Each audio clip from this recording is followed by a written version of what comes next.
1 Corinthians chapter 9 and verse 25. 1 కొరింథీయులకు రాసిన పత్రిక 9:25వ వాక్యము. பந்தயத்திற்கு போராடுகிற யாவரும் எல்லாவற்றிலேயும் இச்சையடக்கமாயிருப்பார்கள். அவர்கள் அழிவுள்ள கிரீடத்தை பெறும்படிக்கு அப்படி செய்கிறார்கள். நாமோ அழிவில்லாத கிரீடத்தை பெறும்படிக்கு அப்படி செய்கிறோம். கர்த்தருக்கு ஸ்தோத்திரம். Praise be to God. దేవునికి స్తోత్రములు. மிகப்பெரிய சாதனை என்கிறதான தலைப்பில் கடந்த வாரத்தில் ஒரு சர்வதேசிய முகாம் நடந்தது. In the last week we had an international youth camp under the heading called the greatest achievement. బహు గొప్ప సాధన అని చెప్పినటువంటి ఆ యొక్క అంశం మీద పోయిన వారము అంతర్జాతీయ యవనుల మకాము జరిగినది. அதில் வாலிபர்கள் கற்றுக்கொண்டதான சில காரியங்களை உங்களோடும் பகிர்ந்து கொள்ள விரும்புகிறேன். I would like to share certain things with you which even the youths were learnt in those days. దానిలో యవనస్తులు నేర్చుకున్నటువంటి కొన్ని కార్యములు మీలో పంచుకొనబోచున్నాను. முதலாவது மிகப்பெரிய சாதனை அந்த வார்த்தையின் விளக்கத்தை சொல்லுகிறேன். Firstly, I would like to give the definition for the word the greatest achievement. మొదటిగా బహు గొప్ప సాధన అని చెప్పేటువంటి ఆ యొక్క మాటకు అర్థము నేను చెప్పబోచున్నాను. இந்த வசனத்துல பந்தயத்துக்கு போராடுகிறவர்கள் ஆகையால் ஒன்றை அடைய வேண்டும் என்று சொன்னால் நம்முடைய ஜீவியத்தில் நம்முடைய பகுதியில் ஒரு பிரயாசம் ஒரு போராட்டம் உண்டு. In this verse it is said, they that strive for the mastery. Therefore in our life, if we have to attain a particular thing, then we need to strive. పందెమునందు పోరాడు ప్రతివాడు అని చెప్పినట్లయితే ఏదో ఒక వస్తువును పొందుకొనబోచున్నాడు. అందువలన మన యొక్క జీవితంలో ఏదో ఒక పోరాటము కలుగుచున్నది. நாம் சாதிக்கும்படியாக கர்த்தர் நமக்காக ஒன்றை வைத்திருக்கிறார். In order that we might achieve, God has kept something for us. మనము సాధించు నిమిత్తమై ప్రభువు మన కొరకు వస్తువు పెట్టి ఉన్నాడు. ஆகையால் மிகப்பெரிய சாதனை என்றால் என்ன? Therefore what do you mean by the greatest achievement? బహు గొప్ప సాధన అని చెప్పినట్లయితే ఏమిటి? ஆண்டவர் நமக்கு கொடுத்ததான அந்த குறித்த காலத்தில் in the time frame the Lord has given us, ప్రభువు మనకు అనుగ్రహించినటువంటి గుర్తింపబడినటువంటి ఆ యొక్క కాలములో தேவன் நமக்குள் வைத்திருக்கிறதான எல்லா திறமைகள் சாமர்த்தியங்களை கொண்டு அவர் நமக்காக வைத்திருக்கிறதான எல்லா திட்டத்தை அடைவதே அந்த மிகப்பெரிய சாதனை. Making use of all the capabilities and the potentials the Lord has given us to attain the goal the Lord has kept for us is the greatest achievement. ప్రభు మన యందు ఉంచినటువంటి సామర్థ్యము మూలముగాను సమస్తము మూలముగాను దాన్ని పొందుకొనటి అదే గొప్ప సాధన ఉన్నది. இங்கே உட்கார்ந்து இருக்கிறதான ஒவ்வொருவரை பற்றி தேவன் ஒரு சாதனை திட்டத்தை வைத்திருக்கிறார். ஏதோ ஒன்றை சாதிக்க வேண்டும் என்று அவருடைய பிளானில் உண்டு. God has kept an achievement plan concerning each and every one of us who are seated here, and God has a definite plan concerning each and every one. ఇక్కడ కూర్చున్నటువంటి ప్రతి ఒక్కరిని కూడా సాధన చేయవలను, ఏదో ఒకటి పొందుకొనమని చెప్పి ఆయన యొక్క సంకల్పములో ఆయన ఉండి ఉన్నాడు. நம்மாலே சாதிக்க முடியாததை தேவன் ஒரு காலமும் நம்மை சாதிக்க எதிர்பார்க்க மாட்டார். That which we are not able to achieve, God will never make us to achieve that particular thing. మనము సాధించలేనటువంటి కార్యము నిమిత్తమై మన యొద్ద ప్రభు ఎదురు చూడాడు. ஆகையால் நமக்கு ஆண்டவர் ஒரு திட்டத்தை வைத்து அதை சாதிக்க வேண்டும் என்று ஆண்டவர் எதிர்பார்த்தால் அந்த காரியத்தை சாதிக்கக்கூடியதான எல்லா திறமைகளும் நமக்குள் உண்டு, இயற்கையாகவே உண்டு, அபிஷேகத்தினாலும் உண்டு. While the Lord has kept a plan for us, and if He also thinks that we have to attain that plan, He also has kept all the capabilities and the abilities and the potentials in us that we might achieve that plan. ఆయన మన నిమిత్తమే ఒక సంకల్పమును ఉంచి అది మనము సాధించవని చెప్పి ఆయన చూస్తూ ఉన్నట్లయితే అది మనలో ఉన్నది, అది ప్రకృతి సంబంధముగాను ఉన్నది, అదే విధముగానే ఇది ఆత్మ సంబంధముగాను ఉన్నది. நாம் சாதிக்கும்படியாக தேவன் நமக்காக வைத்திருக்கிற அந்த திட்டத்தை நாம் அடையும் போது, சாதிக்கும் போது நமக்கு முழு திருப்தி அங்கதான் உண்டாகுகிறது. When we attain the plan, or when we fulfill the achievement plan concerning us, then we get the fulfillment of the plan. మన నిమిత్తమై full satisfaction. మన నిమిత్తమై ప్రభు ఉంచినటువంటి ఆ యొక్క సంకల్పమును మనం సాధించి పొందుకున్నప్పుడే దానిలోని మిక్కిలి మనకు తృప్తి కలుగుచున్నది. நம்மை பற்றி நமக்கு சில திட்டங்கள் இருக்கலாம், அதில் ஆரம்பத்தில் நமக்கு சில சந்தோஷங்களும் இன்பமும் கிடைக்கும், ஆனால் அதனுடைய முடிவு நிச்சயமாக ஒரு அதிருப்தியில் தான் முடியும். ஆனால் தேவனுடைய திட்டத்தை நாம் அடையும் போது, நிறைவேற்றும் போது முழு திருப்தி அங்கேதான் தங்கி இருக்கிறது. ஏனென்றால் ஆண்டவர் நமக்காக வைத்திருக்கிற திட்டத்தை விட ஒரு பெரிய திட்டம் நம்மால யூகிக்க முடியாது. we may have certain plan concerning us. We may also take efforts in order to fulfill it. After fulfilling it, we may also rejoice and be happy about it. But that cannot be equalized with the greatest achievement plan of God. But in those plans we are not satisfied. But that cannot be equalized with the greatest achievement plan of God. మన నిమిత్తమై మనం ఒక ఉద్దేశమును ఉంచుకొని ఉంటాము. ఆ యొక్క ఉద్దేశమును మనం చేయనప్పుడు దానిలో కొన్ని సంతోషములు మనకు కలుగును. అయినప్పటికీ కూడా దాన్ని ముగించేటప్పుడు మనకు అసంతృప్తి కలుగును. ఎందు నిమిత్తం అని చెప్పినట్టయితే దేవుడు ఊహించేటువంటి దానికంటున్నాము కూడా మనం ఎక్కువగా ఊహించి ఏ ఉద్దేశమును చేయలేము కనుక దానిలో తృప్తి చెందలేము. சில கருத்தான கதைகளோடு கூட வாலிபர்கள் சில காரியங்கள் போதிக்கப்பட்டார்கள். With some moral stories the youths were taught. కొన్ని భావము కలిగినటువంటి కథల మూలముగా యవ్వనస్తులకు బోధింపబడి ఉన్నది. எப்படி நமக்குள்ள ஆண்டவர் சில திறமைகளை வைத்திருக்கிறார், சாதிக்க வேண்டும் என்று அவர் விரும்புகிறார். How the Lord has kept certain capabilities in us and how does the Lord desire that we have to achieve. ఏ విధముగా ప్రభు పలు విధమైన సామర్థ్యములు మనలో ఉంచి ఉన్నాడు, దాని నిమిత్తమై సాధించవాలని చెప్పి ఏ విధముగా ఆయన చూస్తూ ఉన్నాడు. அமெரிக்காவில் ஒரு விஞ்ஞானி இருந்தார். அவருடைய பேர் Washington Khawar. In America there was a scientist and his name is Washington Carver. అమెరికాలో ఒక శాస్త్రజ్ఞుడు ఉన్నాడు. ఆయన పేరు వాషింగ్టన్ కార్గర్. அவர் இந்த வயலில் எப்படி பயிர்கள் வளருகிறது என்கிறதான அந்த காரியங்களில் ஆராய்ச்சி செய்து கொண்டிருந்தார்.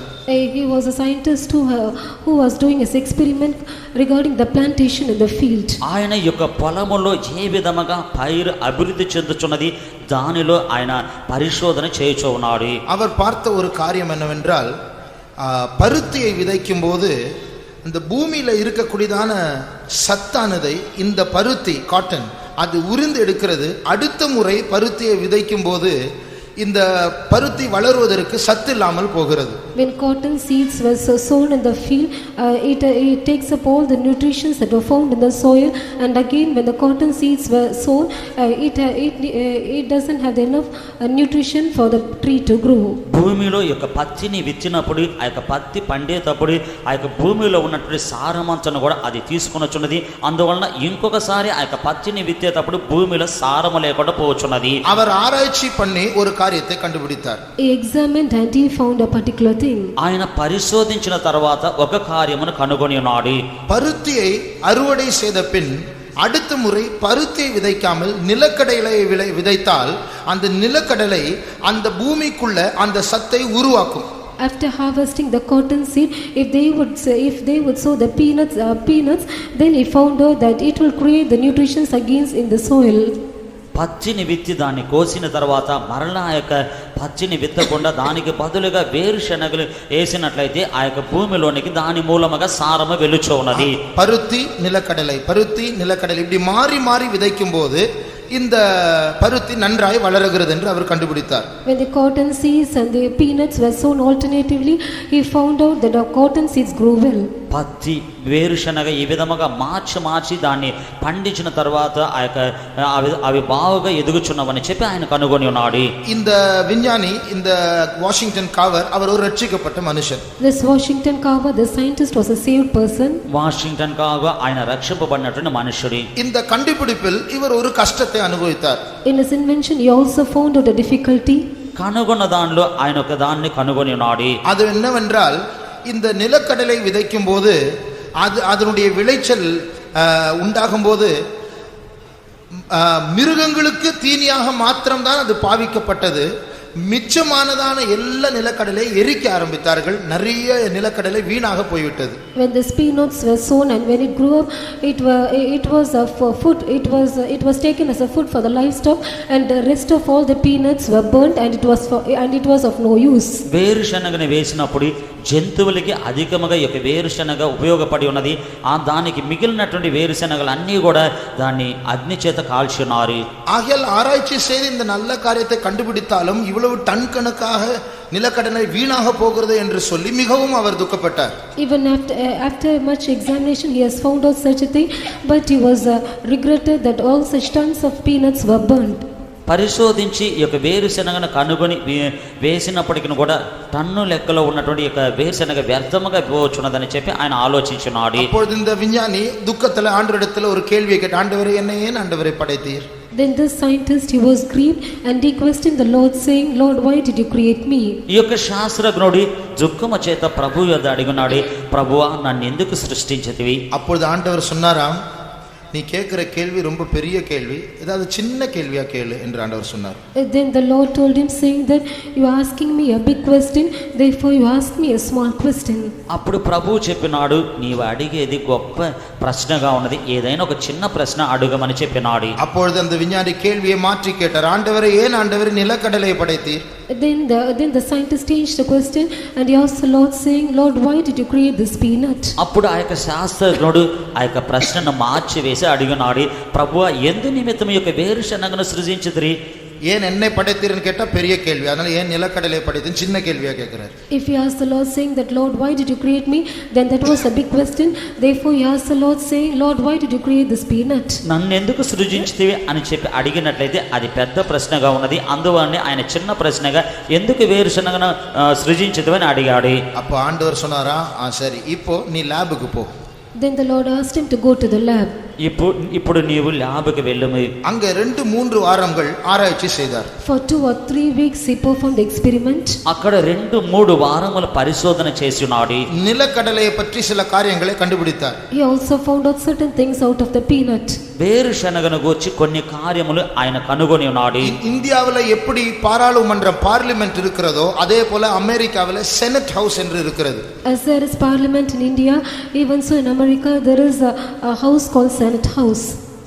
ఏ విధముగా పార్లమెంట్ అని ఇండియాలో ఉన్నదో అదే విధముగా అమెరికాలో కూడా సెనెట్ హౌస్ అనేటువంటి ఒక ఇల్లు ఉన్నది. அந்த செனட் ஹவுஸ்ல நாட்டை ஆளுகை செய்கிறதான அதிகாரிகள் கூடி சில காரியங்களை பேசிக் கொண்டிருக்கும் போது இந்த வாஷிங்டன் காவர் ஒரு சூட்கேஸோடு அந்த கூட்டத்துக்குள் நுழைந்து விட்டார். While all the officers conducted a meeting there how to govern the country, this Washington Carver, he went along with the suitcase to that meeting. ఆ యొక్క సెనెట్ హౌస్ లో పరిపాలన చేసే వారందరిని కూడి ఆలోచించినటువంటి సమయం అది ఈ యొక్క వాషింగ్టన్ కాగో ఆ యొక్క ఒక పెట్టి చేత ఆ యొక్క కూటమిలోనికి వెళ్ళి ఉన్నాడు. உங்களோடு நான் 10 நிமிடம் பேச வேண்டும் என்று அவர் இவர்களிடத்தில் சொன்னார். He told them saying that he wants to speak to them for 10 minutes. మీతో కూడా నేను 10 నిమిషములు మాట్లాడాలని చెప్పి వారితో కూడా ఆయన చెప్పి ఉన్నాడు.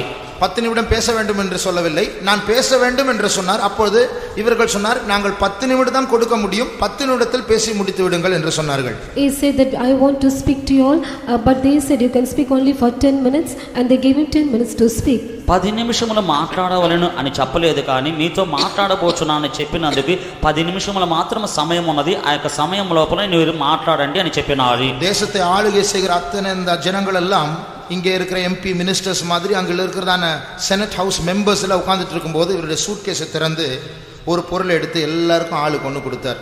In that Senate house, as this MP and MLAs were seated, even so all the officers governing the country, they were seated there. At that time, he took certain things from a suitcase and gave each and everyone a parcel.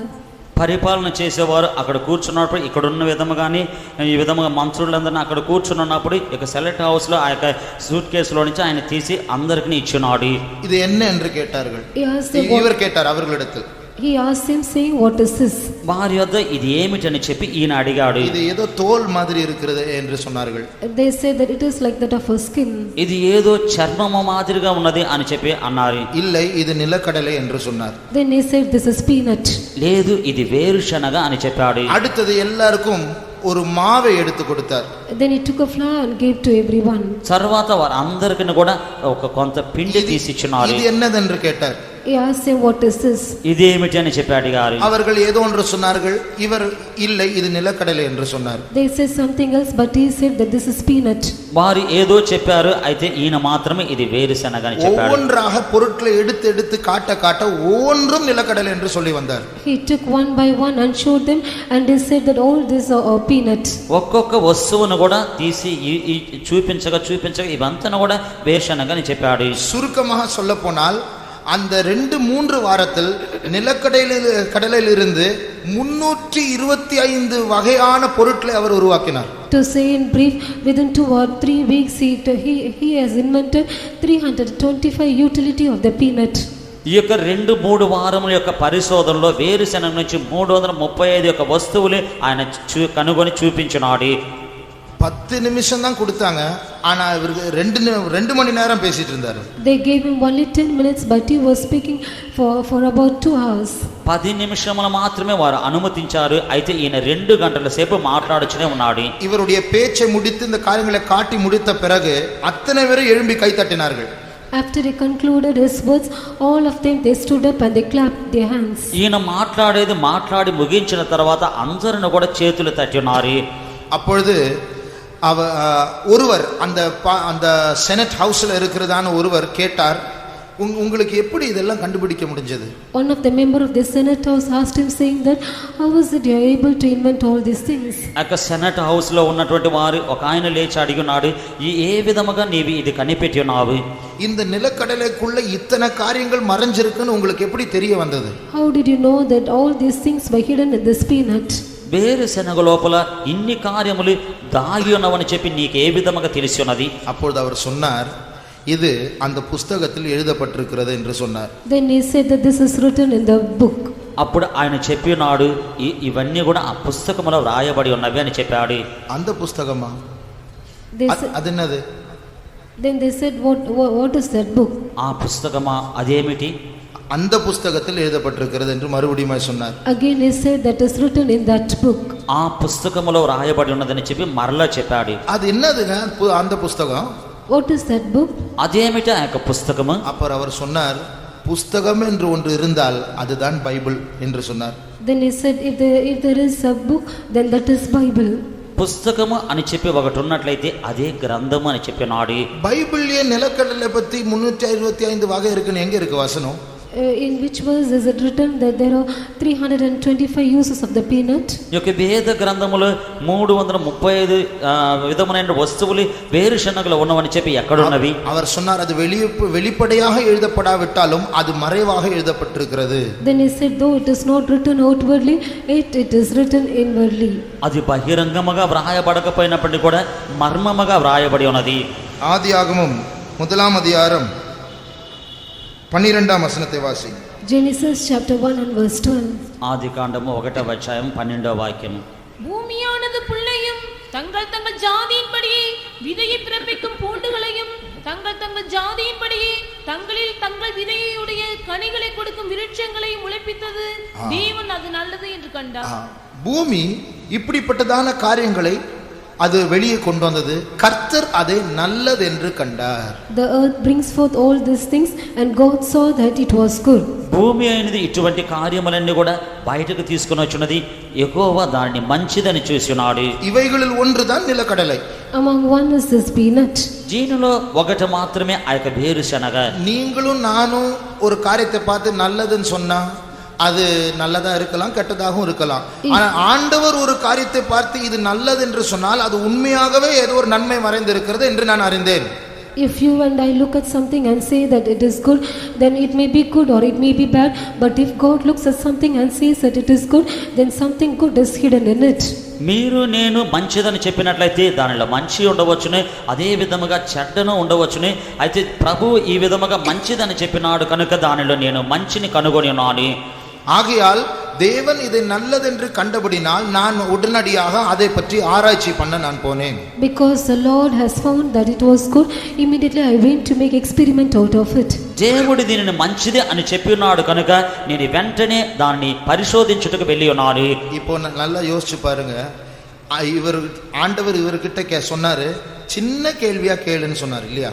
அந்த சின்ன கேள்விக்கு 2 வாரம் 3 வாரம் ஆராய்ச்சி பண்ண வச்சு 325 வகையான காரியங்களை இந்த நிலக்கடலை வச்சே கண்டுபிடிக்க வச்சாரு. ஆண்டவரை ஏன் என்னை படைத்தீர்னு கேட்ட கேள்விக்கு அந்த ஆராய்ச்சி எங்க போயிருக்கும்? அதனால தான் ஆண்டவர் சொன்ன பெரிய கேள்வி கேட்கிற, சின்னதா கேளு. The Lord asked him, the Lord told him saying that you ask me a small question and if it takes 2 or 3 weeks to find the answer for such a small question, and if there are 325 uses for the small question, and if the Lord would give answer for a big question, why the Lord has created him, then how much days it would take for him. ఈ యొక్క చిన్న ప్రశ్న అడిగి ప్రభువా ఎందు నిమిత్తం వేరుశనగను సృజించితివి అని చెప్పి అడిగినందుకే 2-3 వారములు పరిశోధించి దానిలో నుంచి 325 కార్యములు కనుగొని ఉన్నాడు. అదే విధముగానే ప్రభువా నన్ను ఎందుకు సృజించితివి అని చెప్పి అడిగి ఉన్నట్లయితే ఈ యొక్క పరిశోధన ఎంతవరకు పోవుని? ஒரு சின்ன நிலக்கடலைக்கு இத்தனை பிரயோஜனம் இருக்குன்னு சொன்னா மனுஷனாக படைக்கப்பட்டதான நமக்கு எத்தனையோ பிரயோஜனங்கள் உண்டு.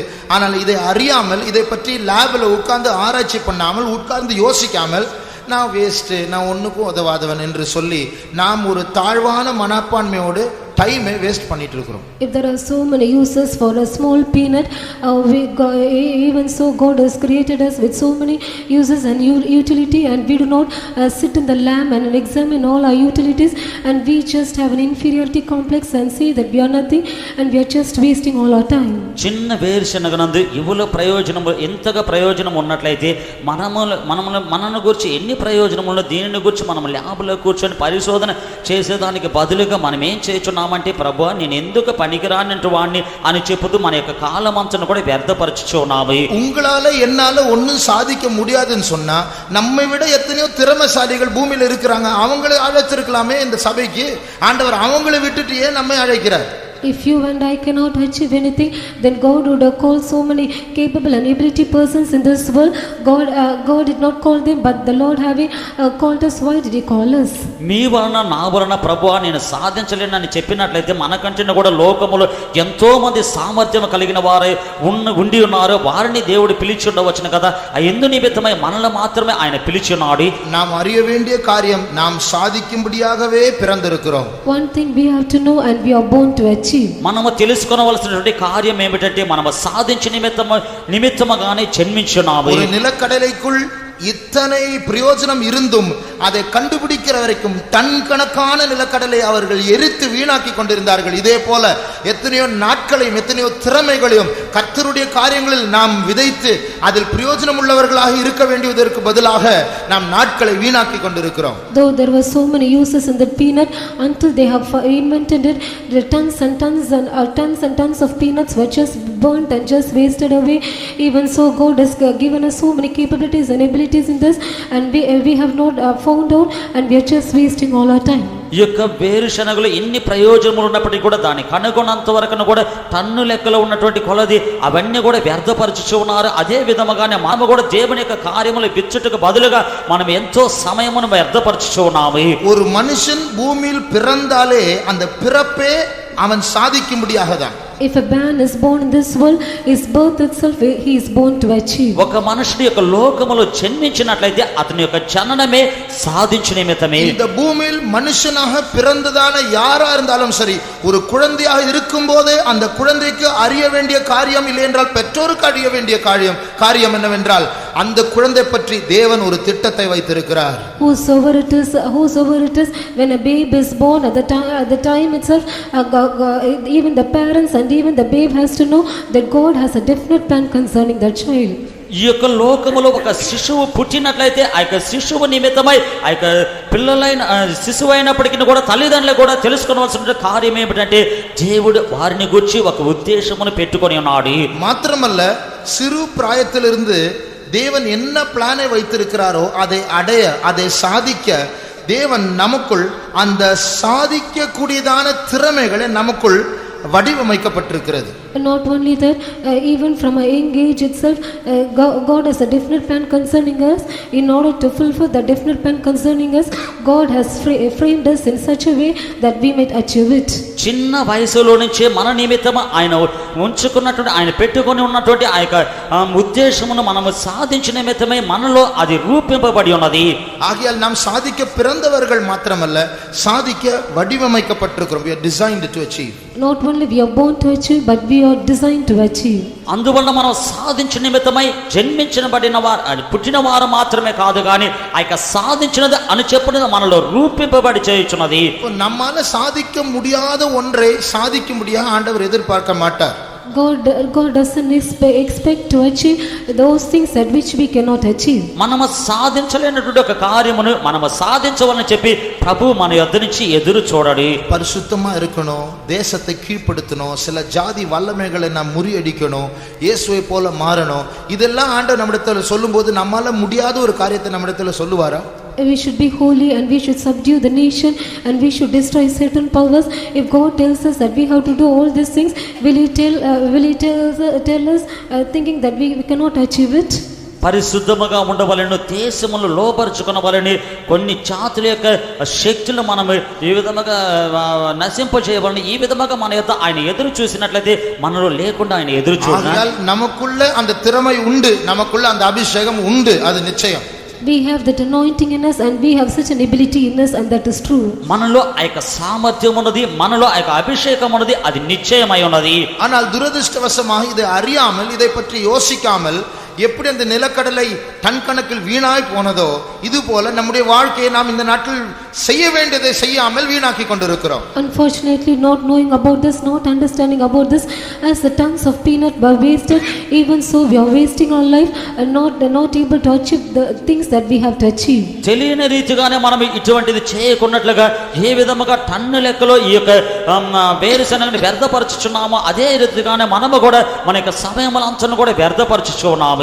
ஒரு சூப்பர்சானிக் போர் விமானத்தை எடுத்துக்கொள்வோம். When we consider a supersonic jet, మన ఒక విమానమును తీసుకునేదమ్మ, போர் விமானம் யுத்தத்துல அந்த விமானம் சாதாரண விமானம் இப்ப நம்ம பார்க்கிறோமே இந்த விமானம் மாதிரி இல்ல, அது சின்னதா இருந்தாலும் அது அதை விட பெரிய வெயிட் உள்ளதான குண்டுகளை வீசும்படியாக அது உண்டாக்கப்பட்டிருக்கிறது. அது அது தலைகீழாக போகும், பயங்கர சத்தத்தை விட வேகமாக போகும்படியாக உருவாக்கப்பட்டிருக்கிறது. The supersonic jet is used at times of though that is small in size, that is not like that of the ordinary flight, that is used at times of war and it is used to cause tons and tons of bombs and its speed is also more than that of the other flights. ఈ యొక్క యుద్ధ విమానం అని చెప్పినది అది ఈ యొక్క విమానముల కంటే కూడా చిన్నదై ఉన్నప్పటికీ కూడా అది అతి వేగముగా ఈ యొక్క గుండులు వీసినటువంటి ఆ యొక్క శక్తి కలిగినది ఉన్నది. అది తల కిందగా వెళ్ళును, అన్ని విధములుగాను అది ప్రయాణం చేయను. இந்த போர் விமானங்கள் ஒரு நிமிஷத்துல 20 கிலோமீட்டர் போகும், ஒரு நிமிஷத்துல அவ்வளவு வேகம். This war flights go in 1 second it goes to 20 kilometers speed. ఈ యొక్క యుద్ధ విమానం అనేది ఒక నిమిషమునకు 20 కిలోమీటర్లు వేగముగా వెళ్ళును. அவ்வளவு வேகத்துல போகக்கூடியது ஒரு நிமிஷத்துல. Within 1 minute it goes to such a speed. ఒక నిమిషములో అంత వేగముగా వెళ్ళును. ஆனா யுத்தத்துல பாவிக்கப்பட வேண்டியதான இந்த போர் விமானம் இங்க சென்னையில இருந்து திருச்சி வரைக்கும் 5 பேரா போயிட்டு வருதுன்னு சொன்னா அது படைக்கப்பட்ட நோக்கமே நிறைவேறலையே. But this flight which has to be used at times of war and if it is used as a passenger flight from Chennai to Trichy, then the utility is not fulfilled. Is not fulfilled. ఈ యొక్క యుద్ధమునకు ఈ విధముగా ఉపయోగపడుతుంటే ఆ విమానం అనేది ఈ యొక్క చెన్నై నుంచి తిరిచి వరకు 5 మంది ఈ విధముగా వెళ్ళి వచ్చుచున్నట్లయితే దాని గురించి ప్రయోజనం లేదు. இது போல நீங்களும் நானும் எங்கேயோ இருக்க வேண்டியவங்க, எத்தனையோ பெரிய பெரிய காரியங்களை சாதிக்க வேண்டியவங்க, ஆனா நாம் ஒரு மட்டமான தரக்குறைவான ஒரு வாழ்க்கையை செஞ்சுட்டு இருக்கிறோம். Likewise you and I have to be somewhere and we have to do great achievement but we are just doing an ordinary life. ఇదే విధముగానే మీరు నేను కూడా ఎక్కడో ఉండవలసిన వారు, ఏదో సాధించవలసిన వారు మనకి ఎందుకు పనికిరాని కార్యములు చేయుచున్నాము. ஆவிக்குரிய ஜீவிதத்துல நம்ம சிலர் முன்னேறலாம், சில காரியங்களை சாதிக்கலாம், ஆனால் இதுதான் மிகப்பெரிய சாதனை என்று சொல்லலாமா? In our spiritual life we may do certain things and we may also achieve certain things, but can we say that this is the greatest achievement? ఆత్మీయ జీవితంలో ముందుకు కొనసాగి వెళ్ళవచ్చును, ఏదో ఒకటి సాధించవలసిన, అయితే ఇదే చాలా గొప్ప సాధన చెప్పగలమా? சிம்சோன் பிறப்பதற்கு முன்பாக சிம்சோனை பற்றிதான திட்டம் பிறந்தது. Even before the birth of Samson, the plan concerning Samson was born. సంసోను పుట్టుటకు ముందుగానే అతని గురించినటువంటి ఉద్దేశం ముందుగానే బయలుపడి ఉన్నది. இதே போல இங்கே கூடி வந்திருக்கிறதான ஒவ்வொருவரை பற்றியும் தேவனுடைய திட்டம் பிறந்த பின் தான் நாம் பிறந்திருக்கிறோம். Likewise concerning each and every one of us who are seated here, the plan of God was born even before our birth. ఇదే విధముగానే ఇక్కడ కూర్చున్నటువంటి ప్రతి ఒక్కరి నిమిత్తము కూడా మన నిమిత్తము ఆయన సంకల్పము బయలుదేరిన తరువాతనే మనము జన్మించున్నాము. எதற்காக நாம் ஜெனிப்பிக்கப்பட்டிருக்கிறோமோ, எதற்காக நாம் பிறந்திருக்கிறோமோ அதை சாதிக்காமல் போனால் அது எவ்வளவு நிர்பந்தமான ஒரு காரியம். If you are not able to achieve for which we are born, then what a miserable state it is. ఎందు నిమిత్తమై మనము జన్మింపబడి ఉన్నామో దాన్ని సాధించకపోయినట్లయితే ఎటువంటి దురవస్థ కార్యము. உதாரணமாக பெலிஸ்தியர் இஸ்ரவேல் ஜனங்களை அடிமைப்படுத்தி வைத்திருக்கிறார்கள். For example, the Philistines kept the children of Israel under bondage. ఉదాహరణగా చెప్పవలెనంటే ఫిలిష్తీయులకు జనులు ఇశ్రాయేలును బానిసలుగా పెట్టుకొని ఉన్నారు. இந்த பெலிஸ்தியரை முறியடிக்க தான் சிம்சோன் எழும்ப வேண்டும். Samson should rise up in order to defeat these Philistines. ఫిలిష్తీయులను ఓడించే నిమిత్తముగానే సంసోను వెళ్ళవలెను. அந்த சிம்சோன் பிறப்பதற்கு முன்பாகவே அந்த சிம்சோன் வளர்ந்து வளர்ந்து பெரியவனாய் மாறி தேசத்துக்கு தலைவனாய் மாறி அதுக்கப்புறம் பெலிஸ்தரை முறியடிப்பதற்காக எத்தனையோ வருஷங்களுக்கு முன்பாகவே ஆண்டவர் பிளான் போட்டு அந்த சிம்சோனுடைய பெற்றோரிடத்தில் பேசி இந்த குழந்தை இப்படி இருக்கணும், பிரதிஷ்டையா இருக்கணும், இப்படிதான் இருக்கணும், நீங்கள் திராட்சரசம் கொடுக்க கூடாது, நீங்க கூட குடிக்க கூடாது என்றெல்லாம் சொல்லி ஆண்டவர் முன்பதாகவே பிளான் போட்டு வருகிறார். Even before the birth of Samson itself, God has a great plan concerning him, and he also warned his parents that they should not take wine, and neither he should drink any wine, and that somehow he should destroy that nation, and that somehow he should become the destroyer of the country. And even before his birth itself, the plan concerning him was born. సంసోను పుట్టుటకు ముందుగానే సంసోను పుట్టి ఈ విధముగా ఎదిగి పెద్దవాడైన తర్వాత ఆయన అధిపతిగా మారి ఫిలిష్తీయులందరినీ కూడా ఓడించుటకు ముందుగానే పుట్టక ముందుగానే దేవుడు ఒక ఉద్దేశమును చెప్పి ఉన్నాడు. ఆ యొక్క ఉద్దేశము తన యొక్క తల్లిదండ్రులు లేదా ఈ విధముగా ఉండవాలని, ఈ విధముగా ప్రతిష్ఠితగా ఉండవాలని, అతడు ద్రాక్ష రసములైన త్రాగకూడదు, మీరును త్రాగకూడదని ఆయన ముందుగానే ఆయన యొక్క సంకల్పమును గురించి చెప్పి ఉన్నాడు. சிம்சோனுக்கு இதை பற்றி ஒரு அறிவு இல்லாம நான் வளரும் போது நான் பெலிஸ்தரை ஜெயிக்கும்படியாக பிறக்கப்பட்டவன், இதை பற்றி அறிவில்லாம சின்ன வயசுல விளையாட்டு புத்தியோடு சும்மா ஃப்ரெண்ட்ஸ் கூட சுத்துறது, விளையாடுறது, டிவி பார்க்கறது, இப்படி எல்லாம் ஒரு விளையாட்டு புத்தி உள்ள ஒரு மனுஷனா இருந்திருந்தா எப்படி வளரும் போது சாதிச்சிருக்க முடியும்? Samson, if you do not have a knowledge that he was born to destroy the Philistine, and if he is not aware of it, and if he is playful, and if he goes along with his friends, then how can he achieve? సంసోనుకి ఇటువంటి జ్ఞానము లేకుండా ఏదో స్నేహితులతో కూడా తిరుగుచు, TV చూస్తూ, ఆటలాడుచు ఈ విధముగా ఉన్నట్లయితే ఏ విధముగా సంసోన్ అది సాధించగలడు? யோசிச்சு பாருங்க, சிம்சோன் அப்படி ஒரு விளையாட்டு புத்தி உள்ள ஒரு பிள்ளையாக வளர்ந்து அழைப்பை பற்றி ஒரு அறிவு இல்லாம வளர்ந்திருந்தா இனி இந்த பெலிஸ்தியரை முறியடிக்க ஆண்டவர் இனி ஒரு ஆளை மனசுல யோசிச்சு அந்த ஆளை திருப்பி பிறக்க வச்சு அந்த ஆளை திருப்பி பெரிய ஆளா மாறதுக்கு எத்தனை வருஷம் ஆண்டவருக்கு டைம் வேஸ்ட் ஆகுது? If Samson is playful and if he do not have knowledge that he was born to destroy the Philistine, just imagine and how much long years it would take for God to make another person to be born, and how much years it would take for him to grow and destroy the other nation. సంసోనుకి ఇటువంటి జ్ఞానము లేకుండా ఆటలతో ఉన్నవాడై అవన్నీ కూడా వ్యర్థపరిచినట్లయితే ప్రభువు ఇంకా మరలా ఇంకొకరిని పుట్టించి దాన్ని ఫిలిష్తీయులను ఓడించేదానికి ఎంత సమయం పట్టుని? இது போல சபையை ஆளுகை செய்கிறதான வல்லமைகள், தேசத்தை ஆளுகை செய்கிறதான வல்லமைகள், எத்தனையோ கோடிக்கணக்கான ஆத்துமாக்களை நரகத்துக்குள் தள்ளுகிறதான இந்த வல்லமைகளை முறியடிக்க உங்களில் சிலரை நம்மில் சிலரை கர்த்தர் பிறக்கும் போதே அவர் தேர்ந்தெடுக்கிறார். ஆனா இதை பற்றி ஒரு அறிவு இல்லாம எதையோ சாதிக்கும்படியாக எப்படியோ வாழ்ந்து வருகிறோம். ஆண்டவருக்கு அது எவ்வளவு ஒரு துக்கமான ஒரு காரியம். Likewise to destroy the powers that are working against the church, the powers that are working against the family, God has also created us with the plan that we might destroy all these powers, but we do not understand it, all these things, and we are just doing an ordinary life, and how much the Lord will be grieved about it. యొక్క సంఘమును నశింపచేయుటకును, దేశమును నశింపచేయుటకును, అనేక మందిని పాతాళములో త్రోయుటకును శక్తులు క్రియ చేయుచున్నప్పుడు వాటిని నశింపచేయుట కొరకు మనలో కొంతమంది ఆయన ఏర్పరచుకున్నాడు. ఇవన్నీ కూడా మనం తెలియకున్నట్లయితే ప్రభు ఏం చేయగలడు? பல வருடங்களுக்கு முன்பாக ஸ்வீடன் ஒரு ராஜ்யமாக இருந்தது, ராஜாக்களால் ஆளுகை செய்யப்பட்டதான தேசமாக இருந்தது. So many years before, Sweden was a kingdom and it was reigned by kings. పలు సంవత్సరముల క్రిందట స్వీడన్ అనే ఒక దేశమే రాజుల చేత పరిపాలన చేసే రాజ్యముగా ఉన్నది. ஒரு குறிப்பிட்ட ராஜாவுடைய மகன், ஒரு இளவரசன் இருந்தான். அவருடைய பெயர் சிக்வார்ட் பெர்னாடோட். The prince of a particular king, his name was Sigbert Bernadotte.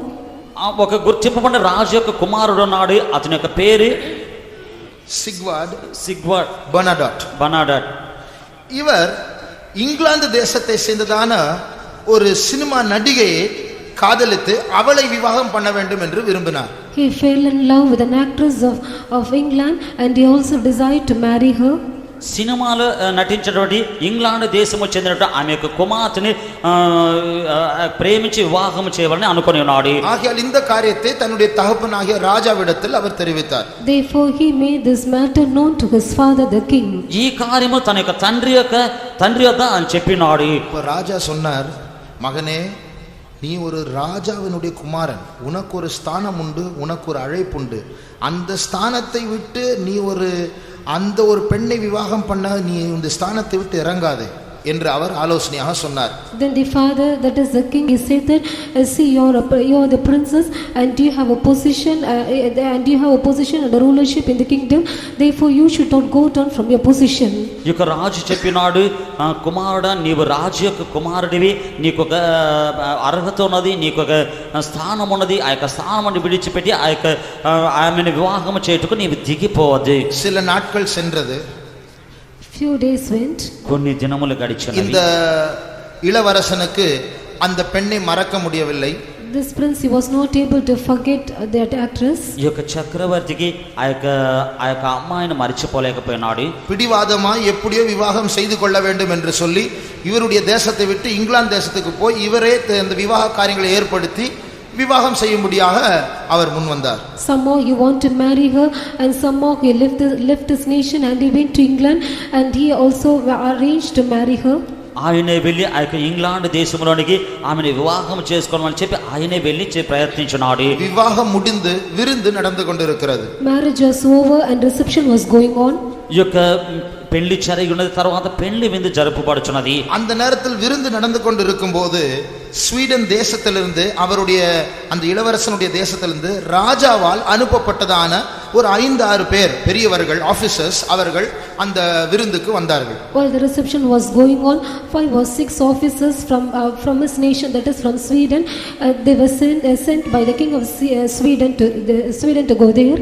Sweden దేశంలో నుంచి ఆ యొక్క చక్రవర్తి యొక్క ఉన్నటువంటి దేశంలో నుంచి రాజు మూలముగా 5-6 మంది అధికారులను పంపించినాడు. இவர்களை பார்த்த உடனே இந்த இளவரசன் சிக்வார்ட் பெர்னார்டுக்கு பெரிய சந்தோஷம். ஓ, என்னுடைய தகப்பன் அவர் ஆரம்பத்தில் எதிர்ப்பு தெரிவித்தாரே, இப்பொழுது என்னை வாழ்த்து அவர் ஆட்களை அனுப்பிவிட்டாரே என்று சந்தோஷப்பட்டார். When he saw those officers, he was very much happy because he thought that firstly my father resisted and now he has sent these officers in order to greet him.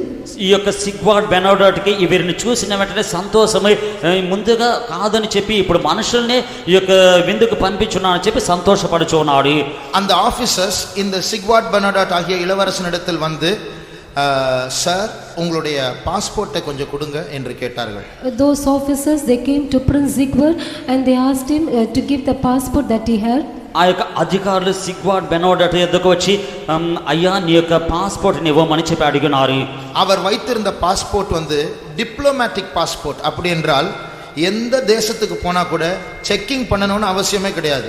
இந்த பாஸ்போர்ட்டுடைய கலரை பார்த்தாலே இவருக்கு எந்த செக்கிங் கிடையாது, நேரா உள்ள போயிடலாம். அதுதான் டிப்ளமேட்டிக். இவர் விஐபி, மற்ற தேசத்தில் ஒரு இளவரசன், இவரை யாரும் செக்கிங் பண்ணக்கூடாது, உள்ள போகலாம், அந்த அனுமதி இருந்தது. The passport that he had was a diplomatic one. When it is said a diplomatic passport, when they go to another country, the immigration officers, they would not make any check because he is a VIP and that he is a prince. From the color of the passport itself, they can identify that is a diplomatic passport. ఈయన ఉంచుకున్నటువంటి ఆ యొక్క passport అనేది ఎవరిని కూడా తనిఖీ చేయలేనిదై ఉన్నది. ఈయన ముఖ్యమైనటువంటి వ్యక్తి అని చెప్పి అందువలన ఆ యొక్క రంగు చూడగానే తెలుసుకున్న, అందువలన ఎవరిని కూడా దాన్ని తనిఖీ చేయలేకుండా ఉంటుంది. அந்த பாஸ்போர்ட்டை அவர் கொடுத்தார். He gave them the passport. ఆ యొక్క పాస్పోర్ట్ను ఆయన చూపించినాడు. அந்த பாஸ்போர்ட்டை அந்த ஆபீசர்ஸ் வாங்கி இனி ஒரு பாஸ்போர்ட்டை அவரிடத்தில் கொடுத்தார்கள். Those officers received that passport and he gave him another passport. ఆ యొక్క పాస్పోర్ట్ను వారు తీసుకొని ఇంకొక పాస్పోర్ట్ను ఆయన వద్ద ఇచ్చినారు. సార్, ఇనిమేల్ உங்களுடைய பாஸ்போர்ட் இதுதான். They said, sir, this is your passport from henceforth. అయ్యా, ఇక మీదట నీకు ఉండవలసినటువంటి పాస్పోర్ట్ ఇదే ఉన్నది. సాధారణ పాస్పోర్ట్ అది. That was an ordinary passport. చూసినప్పుడు అది సాధారణమైనటువంటి పాస్పోర్ట్. டிப்ளமேட்டிக் பாஸ்போர்ட் எங்கேயும் போகலாம் என்றுதான் அந்த பாஸ்போர்ட்டை எடுத்து சாதாரண மற்ற ஜனங்களுடைய பாஸ்போர்ட்டை கொடுத்து விட்டார்கள். They took the diplomatic passport, that is you can go anywhere, and they gave him an ordinary passport. ఎక్కడికైనా కూడా వెళ్ళవచ్చును అని చెప్పేటువంటి పాస్పోర్ట్ని తీసివేసి ఇప్పుడు సాధారణమైన పాస్పోర్ట్ ఆయన చేతికి ఇచ్చినారు. இந்த முதல் அவர் அந்த இப்போ ரெண்டாவது கிடைச்ச பாஸ்போர்ட்டை திறந்து வாசிச்சு பார்த்தா அவருடைய பேர்ல முதல் பாஸ்போர்ட்ல இளவரசன் பர்னாடாட் போட்டிருந்தது, இந்த பாஸ்போர்ட்ல மிஸ்டர் பர்னாடாட் என்று போட்டிருக்கு. When he opened the passport, when he read the name, it was in the former passport it was written as Prince Zigward, but in this new passport it was written as Mr. Zigward. ముందుగా ఉన్నటువంటి ఆ passport చూసినప్పుడు చక్రవర్తి బర్నాడాట్ అని చెప్పి వ్రాయబడి ఉన్నది, ఇప్పుడైతే mister బర్నాడాట్ అని చెప్పి వ్రాయబడి ఉన్నది. அந்த அர்த்தம் என்ன? What is the meaning of it? దాని యొక్క అర్థం ఏమిటి? அதான் ராஜாவுடைய செய்தி. நான் சொன்னது உன்னுடைய ஸ்தானத்தை இழக்க கூடாது, ஆனா அதை மிஞ்சி நீ போயிட்ட, அதனால இனி நீ இளவரசன் அல்ல, நீ mister. That is the message of the king.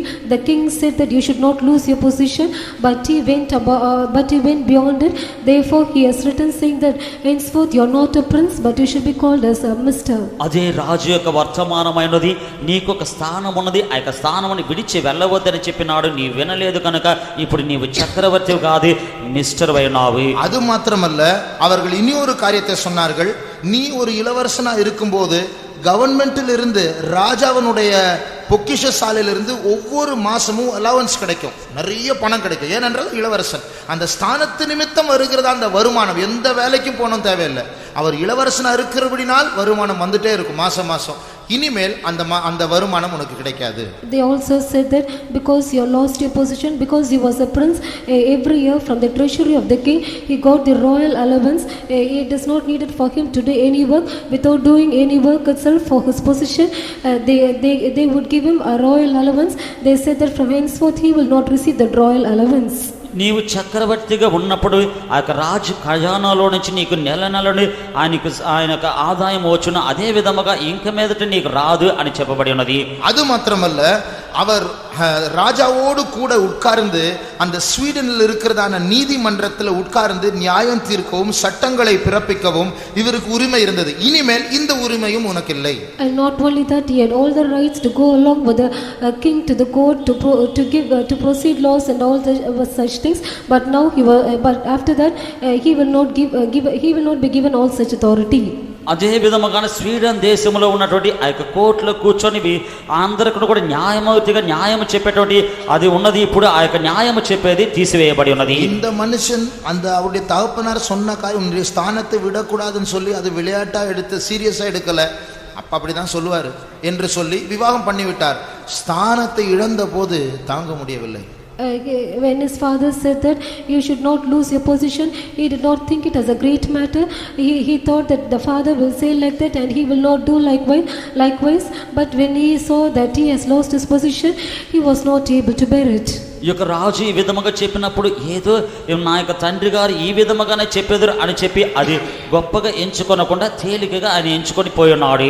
ஆகையால் ஒரு நடிகை இந்த இளவரசனுடைய அழைப்பையும் ஸ்தானத்தையும் திருடி விட்டாள். Therefore this actress she has robbed the position and the position and the status of the prince. అందువలన ఒక నటించే ఆమె ఈయనకున్నటువంటి స్థానమును ఉన్నటువంటి అంతస్తును తీసివేసి ఉన్నది. இதே போல நம்முடைய ஜீவிதத்திலும் சில காரியங்கள் நடக்கிறது.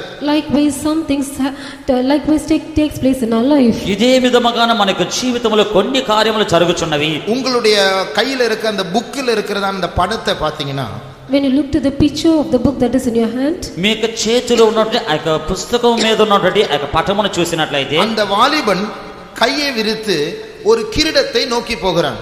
that young man he stretched forth his both the hands and is looking towards a crown. ఒక యవనస్తుడు తన యొక్క చేతులను చాపుకొని ఆ యొక్క కిరీటం వైపు వెలుచు ఉన్నాడు. ஆனால் அவனுடைய தலையில் ஏற்கனவே ஒரு கிரீடம் இருக்கிறது. But already there is a crown on his head. అయితే అతని యొక్క శిరస్సు మీద ఇంతకు ముందుగానే ఒక కిరీటం ఉన్నది. அது ఒలివ ఇలయిனால் చేయబడ్డ కిరీటం. But that is a crown that is made of olive leaves. అది ఒలివ ఆకుల చేత చేయబడినటువంటి కిరీటము. முந்தின நாட்கள்ல ஒலிம்பிக்ஸ் போட்டிகள்ல இந்த ஜெயிக்கிறவங்களுக்கு இந்த ஒலிவ இலை கிரீடங்களை தான் கொடுப்பார்கள். Former days the victors of the Olympic games were given this crown of olive leaves. మునుపటి కాలంలో యొక్క ఒలింపిక్స్ లో చేయించిన వారికి ఒలివ ఆకుల చేత చేసినటువంటి కిరీటమే ధరింపజేసేదారు. வேடிக்கை பார்த்து கொண்டிருக்கிறதான ஆயிரக்கணக்கான மக்களுக்கு முன்பாக இந்த ஒலிவ இலைகளினால் செய்யப்பட்டதான இந்த கிரீடத்தை ஜெயிக்கிறவனுடைய தலையில் வைப்பார்கள். Before the thousands of spectators, this crown of olive leaves is placed on the heads of the victors. వేల కొలమంది జనులు చూస్తూ ఉండగా చూసే వారికి ముందుగా జయించిన వారి యొక్క శిరస్సు మీద ఈ యొక్క ఒలీవ ఆకుల చేత చేయబడినటువంటి కిరీటము ఉంచబడింది. இந்த ஒலிம்பிக்ஸ் ஆதி நூற்றாண்டிலே ஆரம்பித்தது. This Olympic Games began during the 1st century. ఈ యొక్క ఒలింపిక్స్ మొదటి శతాబ్దంలోనే ఆరంభింపబడి ఉన్నది. அது கிரீஸில் தான் ஆரம்பித்தது. That has begun in Greece. అది గ్రీస్ దేశంలోనే ఆరంభింపబడి ఉన్నది. அந்த கிரீஸில் தான் பரிசுத்த Pavul வளர்க்கப்பட்டார். It was in Greece that Saint Paul was brought up. ఆ యొక్క గ్రీస్ దేశంలోనే పరిశుద్ధ పౌలు పెంచబడి ఉన్నాడు. அதை பற்றி தான் இப்பொழுது ஆரம்பத்தில் வாசித்ததான வசனத்தில் நாம் வாசித்தோமே, அவர்களோ அழிவுக்குரிய கிரீடத்தை பெற்றுக்கொள்ளும்படியாக ஓடுகிறார்கள், நாமோ அழிவில்லாத கிரீடத்தை பெற்றுக்கொள்ளும்படியாக ஓடுகிறோம். That's what we read in this verse, saying that now they do it to obtain a corruptible crown, but we an incorruptible. అదే మొదటి వాక్యములో మనము చదివి ఉన్నాము, వారు క్షయమగు కిరీటము పొందు నిమిత్తము పొందుకొనుటకు పరిగెత్తుచున్నారు, మనమైతే అక్షయమని కిరీటముని పొందుట కొరకు మిచ్చమగా ఉన్నామని చెప్పుచున్నాడు. அழிவுள்ள கிரீடம் என்று சொன்னால் அந்த ஒலிவ இலைகளினால் செய்யப்பட்ட கிரீடம் 2 நாள் 3 நாள் வாடி போய்விடும். When it is said about the corruptible crown, that is the crown of olive leaves that stays for 2 or 3 days and after that it fades away. క్షయమగు కిరీటము అని చెప్పినట్లయితే ఒలీవ ఆ యొక్క ఆకుల చేత చేయబడినటువంటి కిరీటము అది 2-3 దినముల్లో వాడిపోవుని. தேவன் எப்படி நம்மை பற்றி சில சாதனை திட்டங்களை வைத்திருக்கிறாரோ அதை கேற்றபடியே பிசாசு நம்மை ஏமாற்றும்படியாக மாற்று சாதனை திட்டங்களை வைத்திருக்கிறான். As the Lord has certain great achievement plan concerning us, even so devil also has a plan contrary to the plan of God. ఏ విధముగా ప్రభు మన నిమిత్తమై సాధించేటువంటి ఆ యొక్క ఉద్దేశములు ఉంచుకొని ఉన్నాడు, అదే విధముగానే సాతానుడైన వాడు మన నిమిత్తమై సాధనమైనటువంటి ఆ యొక్క ఉద్దేశములు ఉంచుకొని ఉన్నాడు. உலகத்தில் மேன்மை அடையும்படியாக உலக பிரகாரமான சாதனை திட்டங்களை அவர் வைத்திருக்கிறார். That we may be exalted in this world, Satan also has kept a worldly achievement plan. ఈ యొక్క లోకములో ఉన్న సంబంధమైనటువంటి ఆ యొక్క ఉద్దేశముల నిమిత్తమై లోక సంబంధమైన సాధనలు అతడు ఉంచుకొని ఉన్నాడు. அதுதான் அந்த ஒலிவ இலையினால் செய்யப்பட்ட கிரீடம். That is a crown that is made of olive leaves. అదే ఒలీవ ఆకుల చేత చేయబడినటువంటి కిరీటము. என்னதான் இந்த பூமியில நான் பெரிய ஆளா மாறினா 1 லட்சம் ரூபாய் சம்பளம் கிடைச்சாலும், நான் பெரிய ஆபீசரா மாறினாலும், தேசத்தை ஆளுகை செய்கிறதான பிரசிடென்டா மாறினாலும், இந்த சாதனை எல்லாம் ஒலிவ இலை கிரீடம் தான், தற்காலிகம் தான். However great we may become in this world, we may become a great officer or we may earn 1 lakh of rupees, but all the glory that we receive out of it is like the crown that is made of olive leaves. ఈ యొక్క లోకములో ఎంతగా మనమే గొప్పవాడిగా మారినప్పటికీ, 1 లక్ష రూపాయలు జీతం కలిగిన వాడిగా మారినప్పటికీ కూడా, ఎంతగా అధిపతిగా మారినప్పటికీ కూడా, రాష్ట్రపతిగా మారినప్పటికీ కూడా, ఇవన్నీ కూడా క్షయమగు కిరీటములై ఉన్నది. ஆனால் பிசாசோ இந்த தற்காலிகமான அழிவுக்குரியதான காரியங்களை மேன்மைப்படுத்தி இதுதான் சாதனை என்று தேவனுடைய பிள்ளைகளுக்கும் அவன் பேசி அவர்களை வஞ்சித்து இப்படிப்பட்ட காரியங்களுக்கு பின்னாடி அலையும்படியாக செய்கிறான். But the devil shows that these things are the plan of God, and it shows a great position and also boasting in this world as the greatest thing, and it also makes deceives the people of God. It also makes the people of God to follow after these things. సాతానుడైన వాడు తాత్కాలికముగా ఈ యొక్క క్షయమగునటువంటి ఈ యొక్క కార్యములు వెంబడ దేవుని యొక్క జనులు కూడా వెళ్ళే విధముగా అతడు చేయుచూ ఉన్నాడు. நாம் எல்லாரும் ஒரு ராஜ அபிஷேகத்தினால் அபிஷேகம் பண்ணப்பட்டிருக்கோம். நீங்களும் நானும் எல்லாம் இளவரசர்கள். We are all anointed with a royal anointing, and we are all prince. మీరు నేను అందరము కూడా రాజు యొక్క అభిషేకము మూలముగా అభిషేకింపబడి ఉన్నాము. ఇప్పుడు మనమందరము కూడా చక్రవర్తులమే. ஆனால் அந்த சிக்வாட் பெர்னாடோட் என்கிறதான இளவரசனுடைய அழைப்பையும் மேன்மையையும் அந்த பெண் இங்கிலாந்தில் இருக்கிற நடிகை திருடினது போல உங்களை பற்றியும் என்னை பற்றியும் அந்த அழிவில்லாத தேவனுடைய சாதனை திட்டத்தை திருடும்படியாக பிசாசு சில வஞ்சனையான உலக பிரகாரமான சாதனை திட்டங்களை வைத்து அவைகளை சாதிக்க வைத்து நம்மை திசை திருப்புகிறான். As the actress in England have stolen away the calling and the status and the position of the Prince Sigurd, and it has made him to lose his calling and his status. Even so Satan has designed certain worldly plans that in order to deceive us, and that we might lose our position and the status that we have in God. ఏ విధముగా రిగ్వాడ్ బెనాడాట్ అని చెప్పేట అతని యొక్క సమస్త విధమైనటువంటి ఆ యొక్క స్థానములు ఇవన్నీ కూడా ఆ యొక్క నటించినటువంటి ఆ యొక్క స్త్రీ ఏ విధముగా మోసము చేసి ఉన్నదో అదే విధముగా మన నిమిత్తమై ప్రభువు ఉంచినటువంటి సమస్త కార్యములు కూడా సాతానుడైన వాడు మన నుంచి తీసివేయడం కొరకే అది చేయుచూ ఉన్నది. சவுல் ஒரு ராஜாவாக அபிஷேகம் பண்ணப்பட்டார். Saul was anointed as a king. Saul ராஜுగా அபிஷேகிக்கப்படி ఉన్నాడు. அவருடைய வாழ்க்கையில் எத்தனையோ காரியங்களை அந்த ராஜா ஸ்தானத்திலிருந்து சாதிக்க வேண்டும் என்று கர்த்தருடைய திட்டமாய் இருந்தது. It was the plan of God that he, being in the position of the king, that he has to achieve so many things. ఆ యొక్క అతని యొక్క స్థానంలో ఉండి ఆ యొక్క రాజు ఎన్నో కార్యములు సాధించవాలని చెప్పి దేవుని యొక్క ఉద్దేశమై ఉన్నది. ஆனால் அவருடைய ராஜா ஸ்தானத்தை தவறாக பாவித்து சில காரியங்களை தன்னுடைய கையில் எடுத்துக்கொண்டு சுயமாய் நடந்து அபிஷேகத்தை நஷ்டப்படுத்தி வேறொரு ஆவி அவனை அலக்களிக்க ஆரம்பித்தது. கடைசியாக சாகும்போது அபிஷேகம் பண்ணப்படாதவனை போல் செத்து விட்டார். He misused the position of being a king, and he also did certain things on his own, and he also did certain things which he should not do. Therefore he lost the anointing, and an evil spirit began to trouble him, and at the time of death he died as one who is not anointed. ఆ యొక్క ఉద్దేశమును అతడు తప్పుగా తీసుకొని ఆ యొక్క రాజుగా ఉండి సాధించకుండా తప్పుగా ఎంచుకున్నందువలన అతనిలో ఉన్నటువంటి రాజుగా అభిషేకము తీసివేయబడి వేరే ఒక ఆత్మ అతనిలోనికి వచ్చి ఉన్నది. అతన్ని విలపించున్నది. ఆఖరిగా అతడు మరణించినప్పుడు ఆత్మ పొందనవాని వలె మరణించున్నాడు. இப்போ போராட்டம் என்ன தெரியுமா? உலகத்துல சில காரியங்களை சாதிக்கும் போது ஒரு பெரிய வேலை நமக்கு கிடைக்கும் போது, கவர்மெண்ட் வேலை கிடைக்கும் போது, நல்ல உயர்வு கிடைக்கும் போது, பெரிய சம்பளம் கிடைக்கும் போது, நிறைய நிலம் இருக்கும் போது, பெரிய வீடா கட்டும் போது ஜனங்கள் நம்மை நோக்கி பார்ப்பார்கள். The struggle is that when we achieve a particular thing in this earth, that is when we will build a big house, when we do something, when we have some position in this earth, when we have lot of wealth and money, people will look at us.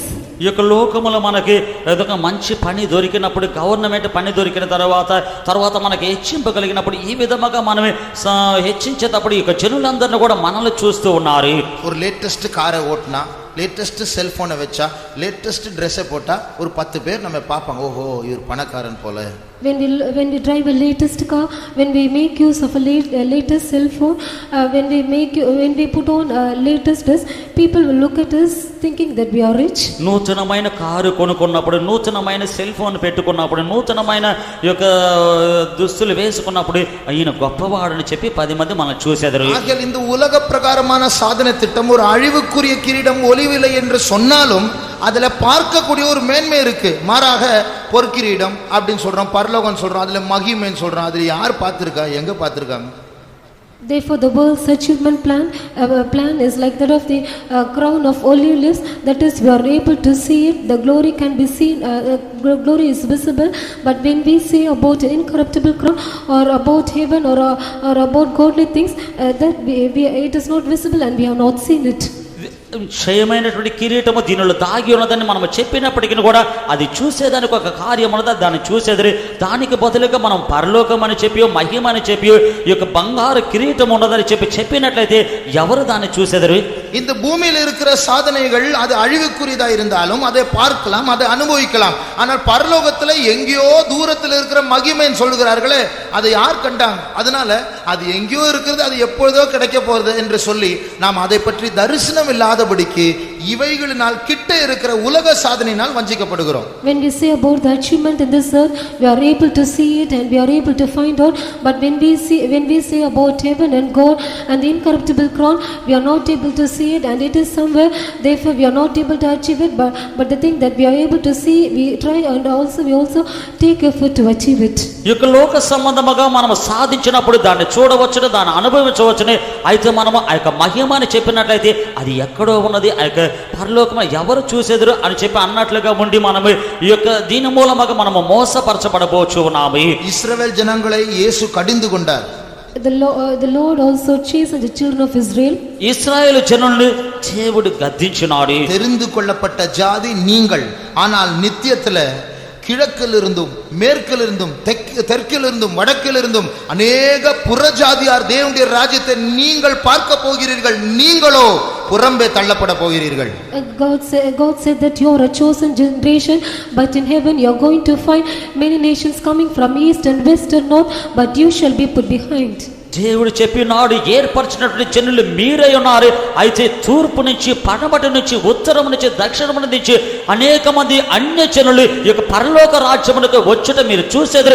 మీరైతే పరలోక రాజ్యమునకు బయటగా பாரதோலப்படுகிறது. ஆவிக்குரிய மண்டலத்தில் ஆவிக்குரிய காரியங்கள் அவைகள் ஏதோ ஒரு காற்றை போல, ஒரு புகையை போல, ஒரு கற்பனை போல அல்ல.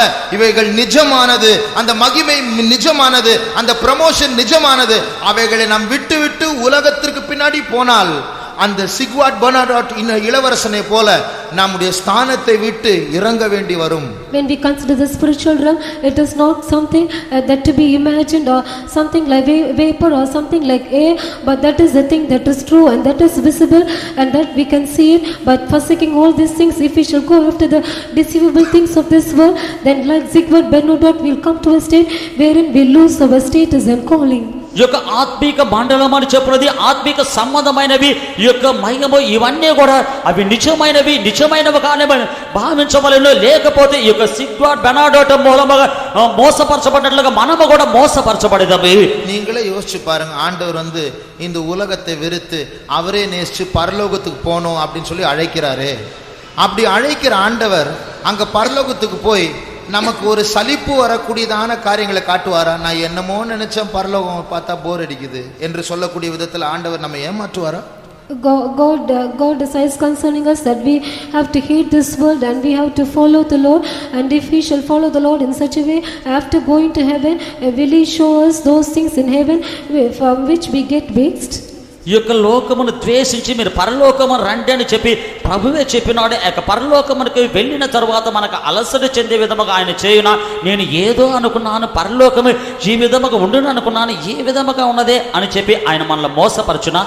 பரலோகத்தில் தேவன் நமக்காக ஆயத்தப்படுத்தி வைத்திருக்கிறதை கண் காணவும் இல்லை, காது கேட்கவும் இல்லை, அது மனுஷனுடைய இருதயத்திலே தோன்றவும் இல்லை. நாம் யூகிக்காத காரியங்களை தேவன் நமக்காக ஆயத்தப்படுத்தி வைத்திருக்கிறார் என்று சொன்ன பிறகு நாம் அங்க போய் நான் வேற என்னமோ யோசிச்சேன், எல்லாம் வேஸ்ட் ஆகி போயிடுச்சு, இவ்வளவு கஷ்டப்பட்டு பரலோகத்துக்கு வந்தேனே, இவ்வளவுதானா என்று சொல்லக்கூடிய விதத்தில் இருக்குமா பரலோகம்?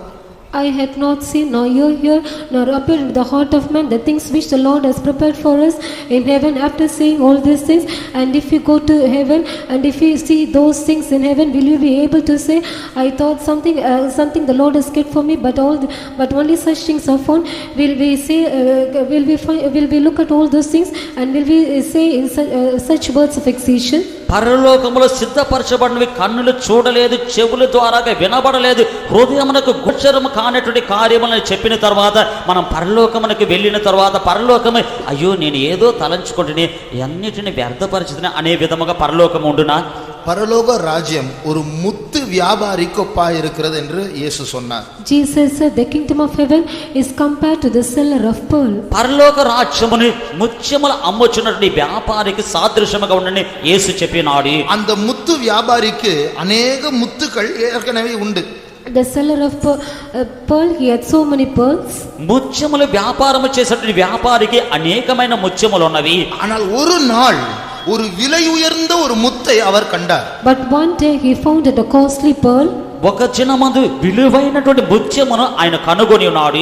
பைபிள் சொல்லுகிறது அந்த முத்தை அவர் கண்டபோது அவர் தனக்குள்ளது எல்லாவற்றையும் விற்று அந்த முத்தை அவர் வாங்கினார். The Bible says that when he found out that pearl, he sold all that he heard and he bought that pearl. ఆ యొక్క ముత్యమును కనుగొన్నప్పుడు గ్రంథము సెలవిస్తున్నది అతనికి ఉన్నటువంటి సమస్తమును కూడా అమ్మివేసి ఆ యొక్క ముత్యమును కొని ఉన్నాడు. அப்போ அந்த முத்தினுடைய விலை என்ன? Then what is the worth of that pearl? ఆ యొక్క ముత్యమున యొక్క వెల ఏమిటి? முத்தினுடைய ரேட் என்ன? நமக்குள்ளதெல்லாம் அதுதான் அதோடைய rate. All that we have. మనకున్నదంతయు.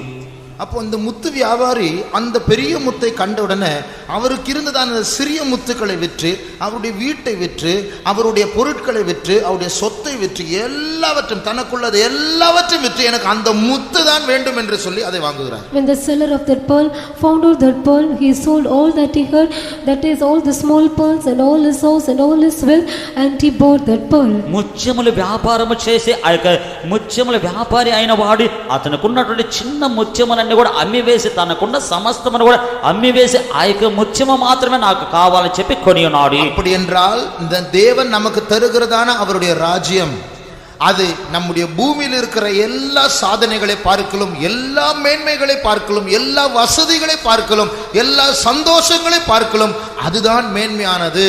இவைகள் எல்லாவற்றையும் நஷ்டப்படுத்தினால் பரவாயில்லை, அதை எப்படியாவது ஆதாயப்படுத்த வேண்டும். If it is so, then the kingdom the Lord gives us is that more than all that we achieve and more than all that we have, more than all the greatness in this world that we have, even if it is not a matter, even if we shall lose and count it as loss, but somehow we should attain or we should achieve that goal. అందువలన ఆయన మనకి ఇచ్చినట్టు ఒక సాధన అని చెప్పున్నది ఈ యొక్క రాజ్యములు అన్నిటికంటే కూడా అదే శ్రేష్టమైనది. మనకున్నటువంటి ప్రతి అతిశయముల కంటే కూడా ఇవన్నిటికంటే కూడా అది శ్రేష్టమైనది కనుక ఇవన్నిటిని కూడా మనం తీసివేసి దాన్ని మనం పొందుకొనవలెను. பரிசுத்த பவுல் மேன்மை பாராட்ட எத்தனையோ மேன்மைகள் இருந்தது. For Saint Paul, there were so many things for him to boast about. పరిశుద్ధుడైన పౌలు అతిశయించు నిమిత్తము ఎన్నో అతిశయములు ఆయనకున్నవి. ஆனால் இந்த தேவனை பார்த்த உடனே, அவர் இயேசுவை கண்ட உடனே இவருக்கு என்னெல்லாம் மேன்மையாக இருந்ததோ அவைகளை தியாகம் செய்தேன் என்று சொல்லாமல் இவைகளை குப்பை என்று எண்ணுகிறேன் என்று சொல்லுகிறார். But Saint Paul, when he saw that God or when he saw that Jesus, he had so many things to boast about. He did not say that he has sacrificed those things, but he says that he has counted those things as dung and loss. ఆయన యేసును కనుగొన్న తర్వాత ఆయనకున్నటువంటి అతిశయములన్నీ కూడా అవన్నీ కూడా నేను త్యాగం చేశానని చెప్పకుండా ఇవన్నీ కూడా నేను కుప్పగా ఎంచుకొనుచున్నానని చెప్పుచున్నాడు. என்னுடைய இயேசுவை ஆதாயப்படுத்த எனக்கு மேன்மையாய் இருந்த எல்லாவற்றையும், எனக்கு லாபமாய் இருந்த எல்லாவற்றையும் நான் குப்பை நஷ்டம் என்று எண்ணுகிறேன். He says that in order to win my Jesus or in order to make his soul, he says that all the things that were for him to boast about and all the things that were great to him, he counted all those things as dung and loss. నేను యేసును సంపాదించు నిమిత్తమై నాకున్న సమస్తమును కూడా నాకు లాభమైన సమస్తమును నష్టమని చెప్పి పెంట కుప్పగా ఎంచుచున్నాను చెప్పుచున్నాడు. நான் ஸ்கூல்ல படிச்சிட்டு இருக்கும்போது எனக்கு நிறைய சர்டிபிகேட்ஸ் கிடைச்சது. When I was studying in school, I got so many certificates. నేను స్కూల్లో చదువుచున్నప్పుడు అనేకమైన సర్టిఫికేట్లు నాకు దొరికినవి. நடிச்சதுக்கு, பாடினதுக்கு, மியூசிக் வாசிச்சதுக்கு, ஸ்போர்ட்ஸ்ல பங்கெடுத்ததுக்கு எத்தனையோ certificates. For participating in singing, in sports and various other things, I got so many certificates. ఈ యొక్క నటించినందుకు, పాటలు పాడినందుకు, మ్యూజిక్ వాయించినందుకు, ఆటల్లో పాలు పంచుకున్నది, ఇవన్నిట్లో నాకు సర్టిఫికేట్లు దొరికినవి. ஒரு நாள் என்னுடைய அந்த பியூரோவை திறந்து, கபோர்டை திறந்து பார்த்தா எல்லா சர்டிபிகேட் பாதியா இருக்கு, பூச்சி அரிச்சிட்டு போயிடுச்சு. One day when I opened my bureau, I found that all the certificates were half and it was eaten by the moth. ఒక రోజు నా యొక్క బ్యూరో నేను తెరచి చూసినప్పుడు సర్టిఫికేట్లన్నీ కూడా సగంగా మారి ఉన్నది, అవన్నీ కూడా చిమట కొట్టివేసి ఉన్నది. ஆண்டவர் எதை காட்டுகிறார்? இதெல்லாம் உனக்கு குப்பை, இதெல்லாம் சாதனை கிடையாது, இது குப்பை, இதை விட்டுட்டு வா என்னை சேவிக்க. God showed me that all these things are dung and loss, all these are just dust, therefore forsake all these things and follow after me. ప్రభువు ఏం చెప్పుచున్నాడంటే ఇవన్నీ కూడా కుప్ప, ఇవన్నీ సాధనలు కాదు, నన్ను వెంబడించుటకు నీవు రమ్మని చెప్పుచున్నాడు. உலகத்துல ஒரு காலத்துல இவைகளெல்லாம் மேன்மை என்று எண்ணி எதெல்லாம் நாம் சாதித்தேனோ அவைகளை கர்த்தர் குப்பை என்று எண்ணி இந்த ஊழியத்துக்கு வர கர்த்தர் உதவி செய்தார். All the things that I achieved in this world, as saying it to be great, God enabled me to count all those things as dung and loss and to come to this ministry. ఈ యొక్క లోకములో నేను దేనినైతే శ్రేష్టత అని చెప్పి వాటిని గురించి నేను సాధించున్నాడు, ఇవన్నీ కూడా గొప్పగా విడిచిపెట్టి రమ్మని చెప్పి ఒక సేవకు పిలిచినాడు. அன்றைக்கு பூச்சி அரித்து அந்த சர்டிபிகேட்ல நஷ்டமாகும் போது அன்றைக்கு ஒரு துக்கம் இருந்தது. ஏனென்றால் அது ஒரு காலத்தில் எனக்கு மேன்மையாக இருந்தது. ஆனால் இன்றைக்கு அதெல்லாம் குப்பையை பூச்சி சாப்பிட்ட என்ன? When those certificates were eaten by the worms, on that day I was great because I counted those things as great, but in these days I count all those things were dung. సర్టిఫికేట్లన్నీ కూడా ఈ యొక్క చిమ్మట కొట్టినంత మూలంగా ఒక కాలం ముందు దాన్ని గురించి నాకు దుఃఖముగా ఉన్నది, ఇప్పుడైతే నాకు ఆ యొక్క దుఃఖము లేదు, అవన్నీ కూడా కుప్పై ఉన్నది. அப்போ பரலோகத்துல ஏதோ ஒன்று எல்லாவற்றையும் விட்டு பின்பற்றக்கூடிய ஏதோ ஒன்று நிஜமானது ஒன்று உண்டு. Therefore there is something true in heaven that we have to forsake those things and follow after heaven. సమస్తమును కూడా విడిచిపెట్టి పరలోకమును వెంబడించడానికి దానిలో ఏదో ఒక సత్యమైనటువంటి కార్యం ఉన్నది. ஆபிரகாம் ஒரு பெரிய ஐஸ்வர்யன், பெரிய பணக்காரன். Abraham, he was a rich man. Abraham గొప్ప ధనవంతుడు. ஆனால் தேவன் உன்னுடைய ஊரை விட்டு உன்னுடைய வீட்டை விட்டு எல்லாவற்றையும் விட்டு நீ புறப்பட்டு போ அப்படின்னு சொன்ன உடனே இந்த மேன்மை எல்லாவற்றையும் விட்டு புறப்பட்டு போகத்தக்கதாக ஆபிரகாம் எதையோ கண்டான். When God said to Abraham, saying that get thee out of their country and from their kindred, Abraham also went forsaking all these things. He has found something, therefore he left all these things and went after God. దేవుడు అబ్రహామును చూసి నీ యొక్క దేశమును నీ యొక్క ఇంటిని విడిచిపెట్టి వెళ్ళుము అని చెప్పినప్పుడు ఆ యొక్క అబ్రహాము ఏదో ఒక కార్యమును ఆయన కనుగొని ఉన్నాడు. స్టెఫాన్ பாருங்க. Look at Stephen. Look at Stephen. Stephen చూడండి. ஸ்டெபான் பிரசங்கம் பண்ணும்போது கேட்கிற யூதர்களுக்கு சகிக்க முடியாம காதை பொத்திட்டு பல்ல கடிச்சு இதுக்கு மேல எங்களால கேட்க முடியாதுன்னு சொல்லி கல்லை எடுத்து எரிய ஆரம்பிச்சிட்டாங்க. As Stephen was preaching, the Jews who heard it, they stopped their ears, they gnashed their teeth, and they said that we cannot hear his words, and they took stones and began to stone on him. శపన మాట్లాడుచూ ఉన్నప్పుడు ఈ యూదులైతే ఇక మీదట మేము సాకించలేమే, మేము వినలేమని చెప్పి చెవులు మూసుకొని ఆ తర్వాత రాళ్ళు రువ్వ ఆరంభించినారు. சுவிசேஷத்து நிமித்தம் கிராம ஊழியத்துக்கு போகும்போது யாராவது கல்லெறிய வந்தா நம்ம என்ன பண்ணுவோம்? எப்படியாவது சமாளிச்சு சமாதானம், சரி சரி நாங்கள் இங்கே வங்கெல்லாம் வரமாட்டோம், நாங்கள் பிரசங்கம் பண்ண போகிறோம், வேற இடத்துக்கு போகிறோம், இப்படி தான் நம்ம சொல்லுவோம். For the sake of the gospel work, if you go and if you do open it, if anyone comes and stops us, and if anyone comes to stone us, then we will say that okay, hereafter we won't do like this. సువార్త నిమిత్తముగాను యొక్క గ్రామ సేవ నిమిత్తముగాను ఎవరైనా కూడా రాళ్ళు తీసుకొని కొట్టుటకు వచ్చినట్లయితే ఏ విధముగా సమాధానపరిచి ఇక మీదట ఇక్కడికి రామ వేరే స్థలములకు మేము వెళ్ళేదామని చెప్పి మనం అనేదాము. ஸ்தேபானை கல்லெறிய வந்தபோது பொதுவா யாராவது பெரிய கல்லு வச்சு நம்ம மேல தூக்கி எறிய வீசி எறியறதுக்கு வந்தா நம்ம என்ன பண்ணுவோம்? உடனே தலையை மறைச்சிருவோம், தலையை மறைச்சிட்டு குனிஞ்சிருவோம். எங்க பட்டாலும் போட்டுட்டு தலையில பட்டா ஆல் அவுட், அதனால தலையை மறைக்க பார்ப்போம்.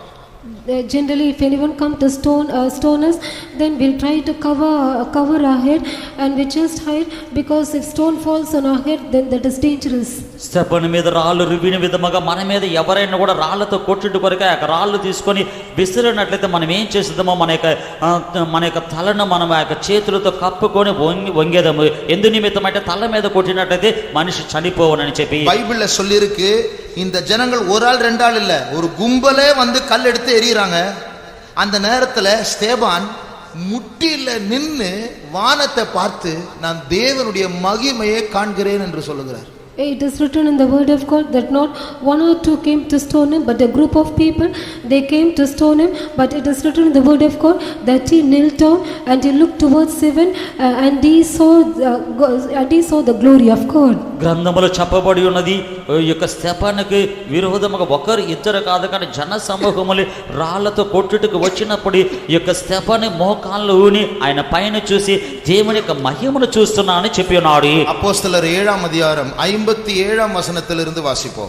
Acts of the Apostles chapter 7 and verses from 57 onwards. అపోస్తల కార్యములు 7వ అధ్యాయం 57వ వాక్యం నుంచి మనం చదువుకునేదము. அப்பொழுது அவர்கள் உரத்த சத்தமாய் கூக்குரலிட்டு தங்கள் காதுகளை அடைத்துக்கொண்டு ஒருமனப்பட்டு அவன் மேல் பாய்ந்து அவனை நகரத்துக்கு புறம்பே தள்ளி அவனை கல்லெறிந்தார்கள். சாட்சிக்காரர் தங்கள் வஸ்திரங்களை கழற்றி சவுல் என்னப்பட்ட ஒரு வாலிபனுடைய பாதத்தின் அருகே வைத்தார்கள். அப்பொழுது கர்த்தராகிய இயேசுவே, என் ஆவியை ஏற்றுக்கொள்ளும் என்று ஸ்தேவான் தொழுது கொள்ளுகையில் அவனை கல்லெறிந்தார்கள். அவனோ கல்லெறியும் போது முழங்கால் படியிட்டு, ஆண்டவரே, இவர்கள் மேல் இந்த பாவத்தை சுமத்தாதீரும் என்று மிகுந்த சத்தமிட்டு சொன்னான். இப்படி சொல்லி நித்திரை அடைந்தான். 55ஆம் வசனத்துல நான் தேவனுடைய மகிமையை காண்கிறேன் என்று சொல்கிறார். In verse 55 he says that he saw the glory of God. 55వ వాక్యములో దేవుని యొక్క మహిమను నేను చూస్తున్నానని చెప్పినాడు. ప్రియమానవர்களே, மகிமை, பரலோகம், நித்தியம், சந்தோஷம், நித்திய மகிழ்ச்சி, தேவன் இப்படி எல்லாம் சொல்றோமே, இந்த ஆபிரகாம், இயேசு சொன்னதான அந்த முத்து வியாபாரி, பரிசுத்த பவுல், இந்த ஸ்தேபான், இவங்கெல்லாம் நிஜமான ஏதோ ஒன்று கண்டு அவங்களுக்கு இருந்த மேன்மைகள் எல்லாத்தையும் அற்பமா எண்ணி, குப்பையா எண்ணி, பைத்திய மாதிரி பின்னாடி போனாங்க. அப்போ ஏதோ ஒன்று இருக்கிறது.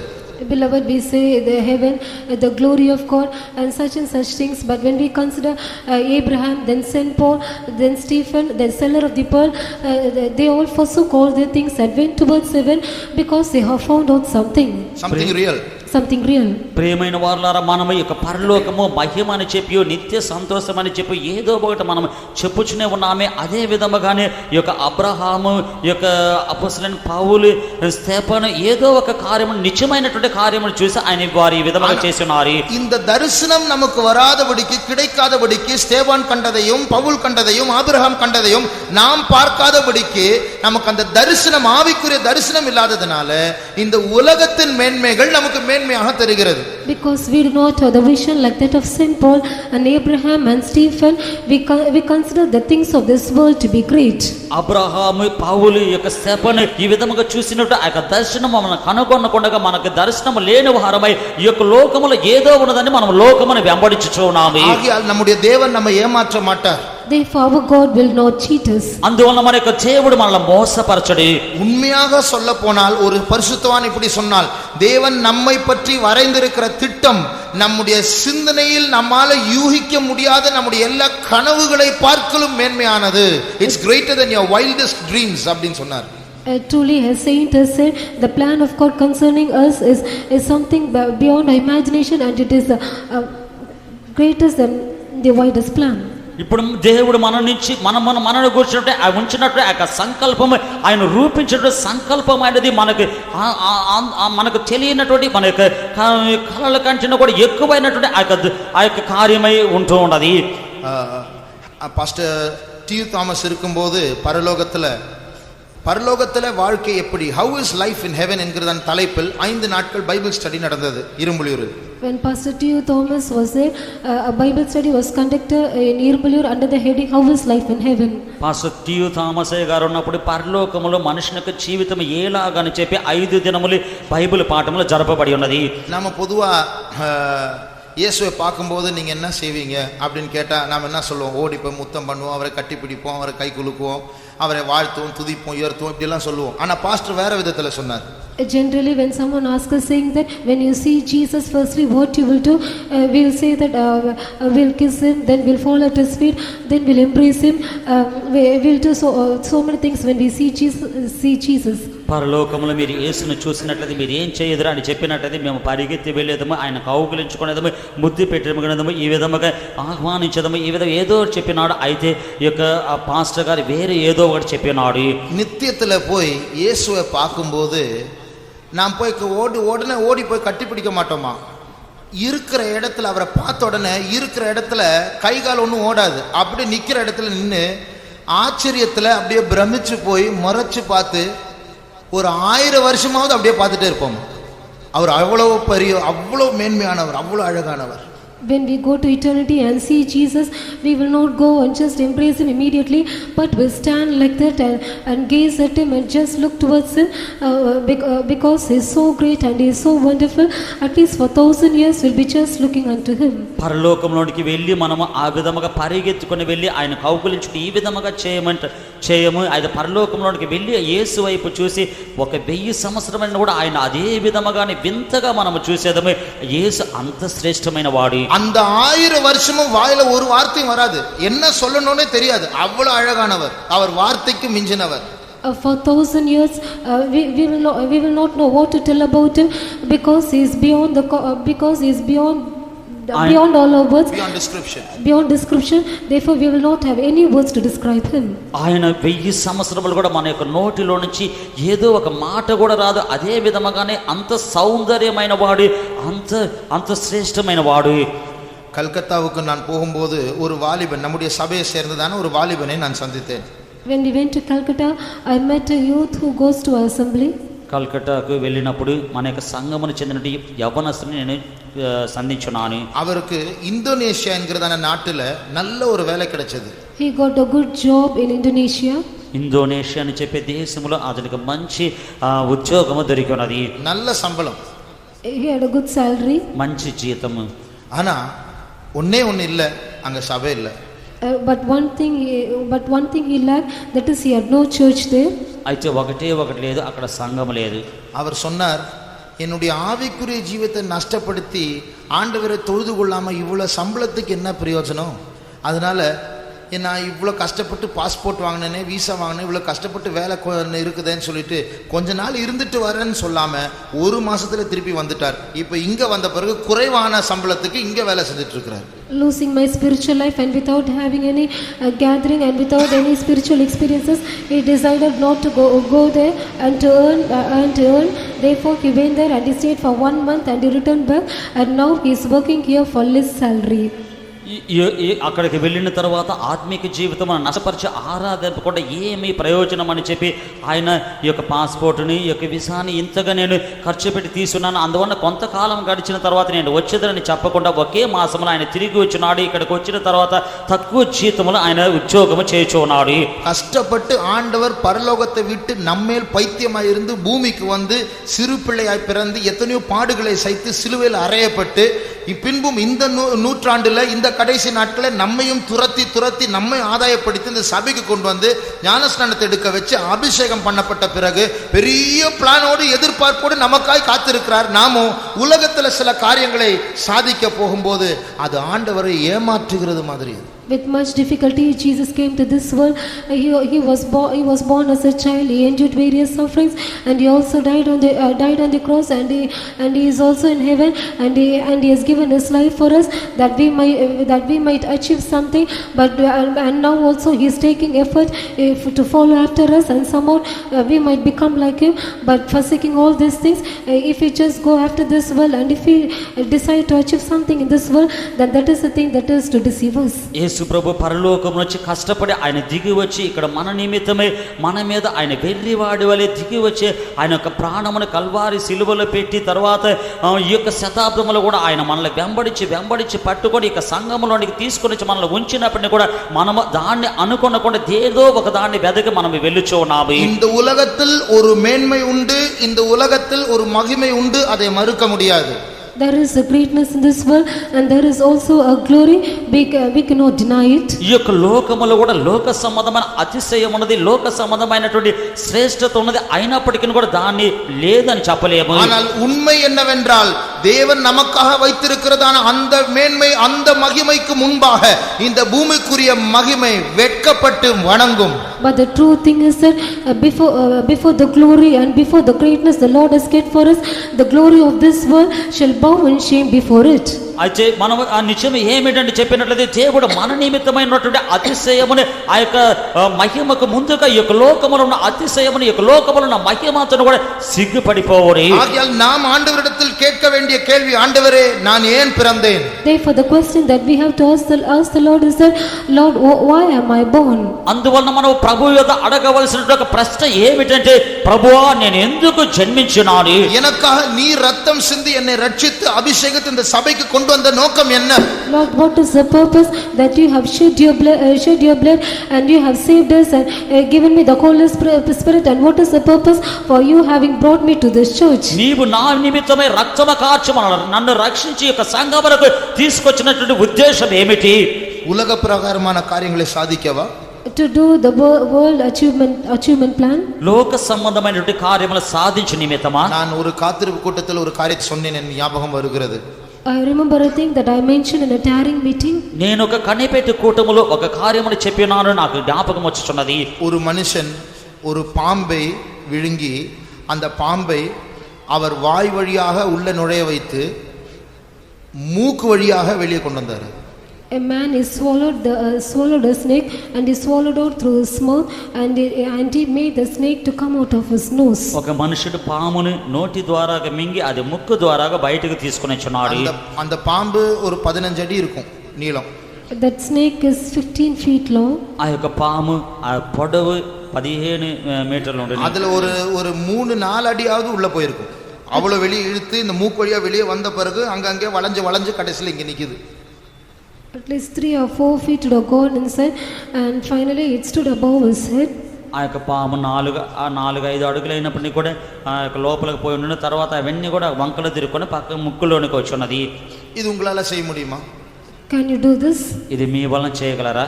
அதை போட்டோ எடுத்து புக்கில் வச்சிருக்கிறாங்க. இது ஒரு சாதனை. They have taken it. They have taken the photo of it. They have kept it in the book because that is an achievement. దాన్ని ఫోటో తీసి ఒక పుస్తకంలో ఉంచున్నారు. ఎందువలనంటే అది ఒక గొప్ప సాధన. அப்போ நீங்க பாம்பை விழுங்கினா கடிக்காம இருக்கும்னு கேரண்டி இருக்கா? அது கடிக்காம இருக்கணும். நீங்க சொல்ற பாதையில அது போய் கரெக்டான இடத்துல மூக்கு வழியா வெளியே வரணும்னு அந்த பாம்புக்கு தெரியுமா? மூக்கு எது, எந்த குழாய் வழியா எப்படி போகணும்னு. ஆனா அவர் செய்ய வச்சுட்டார். அதுதான் சாதனை.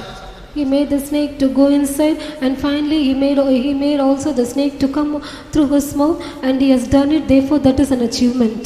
ఈ యొక్క పాముని మీరు మింగినట్లయితే అది కరవదని చెప్పి నిర్ధాంతన ఉన్నదా, లేకపోతే ఆ యొక్క పాము ఇది ముక్కు ఈ విధముగా బయటకు రావాలని చెప్పి దానికి తెలియనా? అది తెలియనప్పటినీ కూడా అతడు ఆ విధముగా సాధించున్నాడు. అదే గొప్ప సాధన. அந்த சாதனை என்ன, அந்த மகிமை என்ன? மற்ற மனுஷரால் செய்ய முடியாது, நான் செய்தேன் என்கிற ஒரு பெருமை, அதுதான் சாதனை. That achievement or the glory is that others cannot do it, but I have done it, and that was his achievement. ఆ యొక్క సాధన ఏమిటి, ఆ యొక్క మహిమ ఏమిటి? మిగతా మనుషులు చేయలేనిది నేను చెప్పి ఉన్నాను అనే గర్వమే ఆ యొక్క సాధన ఉన్నది. ஆனா அந்த மனுஷனை ஆண்டவர் ஜனிப்பித்தது பாம்பை எடுத்து வாயில போடுறதுக்காக தானா? As the Lord created him that he may swallow that snake. ప్రభు ఆ యొక్క మనుషుని పుట్టించినది పామును తీసుకొని నోట్లో పెట్టుకున్నట్టుగా, என் பிள்ளையே, யாருக்கும் சாதிக்க முடியாத காரியத்தை நீ செய்த, பாம்பை விழுங்கினாய், ஆகையால் பரலோகத்தில் பெரிய இடத்தை தரப்போகிறேன். My child, you have done an achievement that no one can do, and you have swallowed a snake. Therefore, I am going to give you a greatest praise in heaven. నా కుమారుడా, ఎవరు చేయలేనటువంటి కార్యము నువ్వు చేస్తున్నావు, పామును మింగి ఉన్నావు, సాధించున్నావు, అందువల్ల పరలోకములో గొప్ప స్థానము నీకు ఇచ్చేదని చెప్పున. அவரை பற்றி, அந்த பாம்பை விழுங்கின மனுஷனை பற்றி தேவனுக்கு ஒரு நோக்கம் உண்டு. அந்த நோக்கத்தை அறியாதபடிக்கு இந்த உலகத்தில் சில காரியங்களை சாதித்துக் கொண்டிருக்கிறார். God has a plan concerning the man who has swallowed the snake, and he did not know the plan of God concerning him, and he has done some achievement in this world. పామును మింగినటువంటి మనుషుని గురించి దేవుని ఒక గొప్ప సంకల్పం ఉన్నది. అందువల్ల ఈ యొక్క సంకల్పము గుర్చెరిగిన వాడుగా ఈ యొక్క పామును మింగుచున్నాడు. அப்ப அந்த மனுஷனிடத்தில் ஆண்டவர் என்ன சொல்வார்? என் பிள்ளையே, நீ இந்த பாம்பை விழுங்கின, நான் இதை விட ஒரு பெரிய பாம்பை காட்டுறேன் ஆவிக்குரிய ஜீவத்துல. அந்த பாம்பை நீ மிதிச்சு ஜெயிக்கணும். அந்த பாம்பை ஜெயிக்கிறத ஆண்டவர் உங்களை என்ன இங்க கொண்டு வந்திருக்கிறார். God will look at him and say that, my child, you have swallowed this snake, but I have made you that you might swallow a snake that is greater than this, and it is in order to swallow or in order to destroy that snake, God has brought you and me here. ఆ యొక్క పాముని మింగిన వాడిని చూసి, నా కుమారుడా, నీవు చిన్న పాముని మింగినావు అని ఆ యొక్క పెద్ద పామును నీవు చితకు దొక్కవాలని చెప్పి మనల్ని ఇక్కడికి తీసుకొని వచ్చున్నాడు. உலகத்திலே எத்தனையோ காரியங்களை சாதிக்கும்படியாக அவர்கள் அலுவலாய் இருக்கிறார்கள்.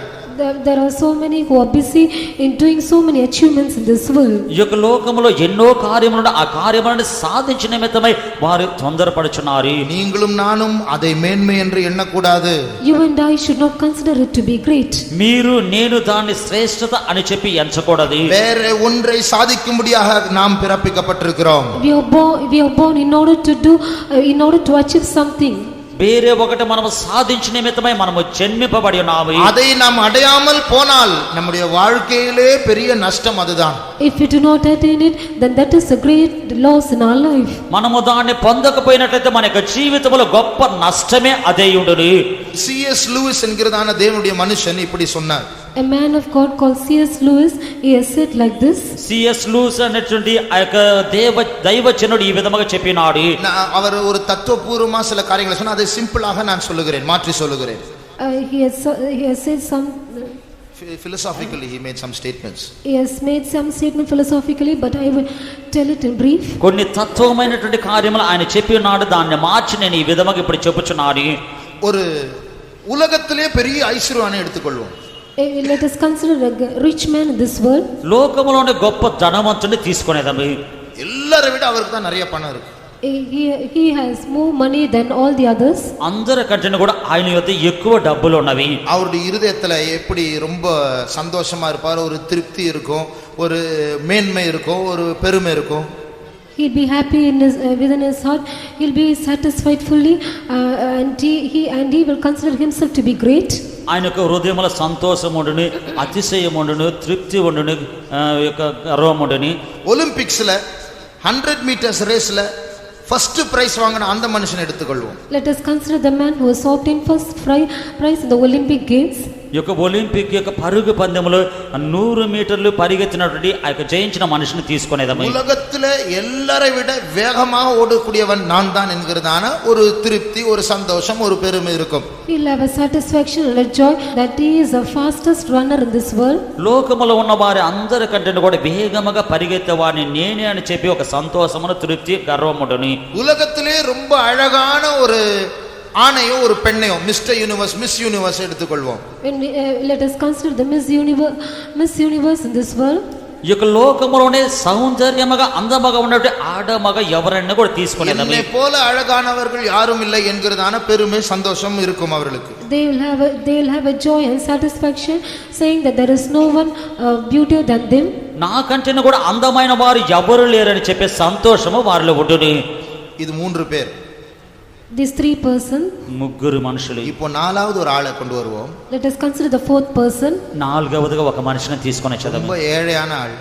Is a poor man. చాలా పేదవాడు. பாவி. Is a sinner. పాపి. ஆனா இயேசுவே என் மேல் இரக்கமா இரும் என்று அவர் சொல்லுவான் என்றால், But if he would say, Lord, be merciful to me, a sinner.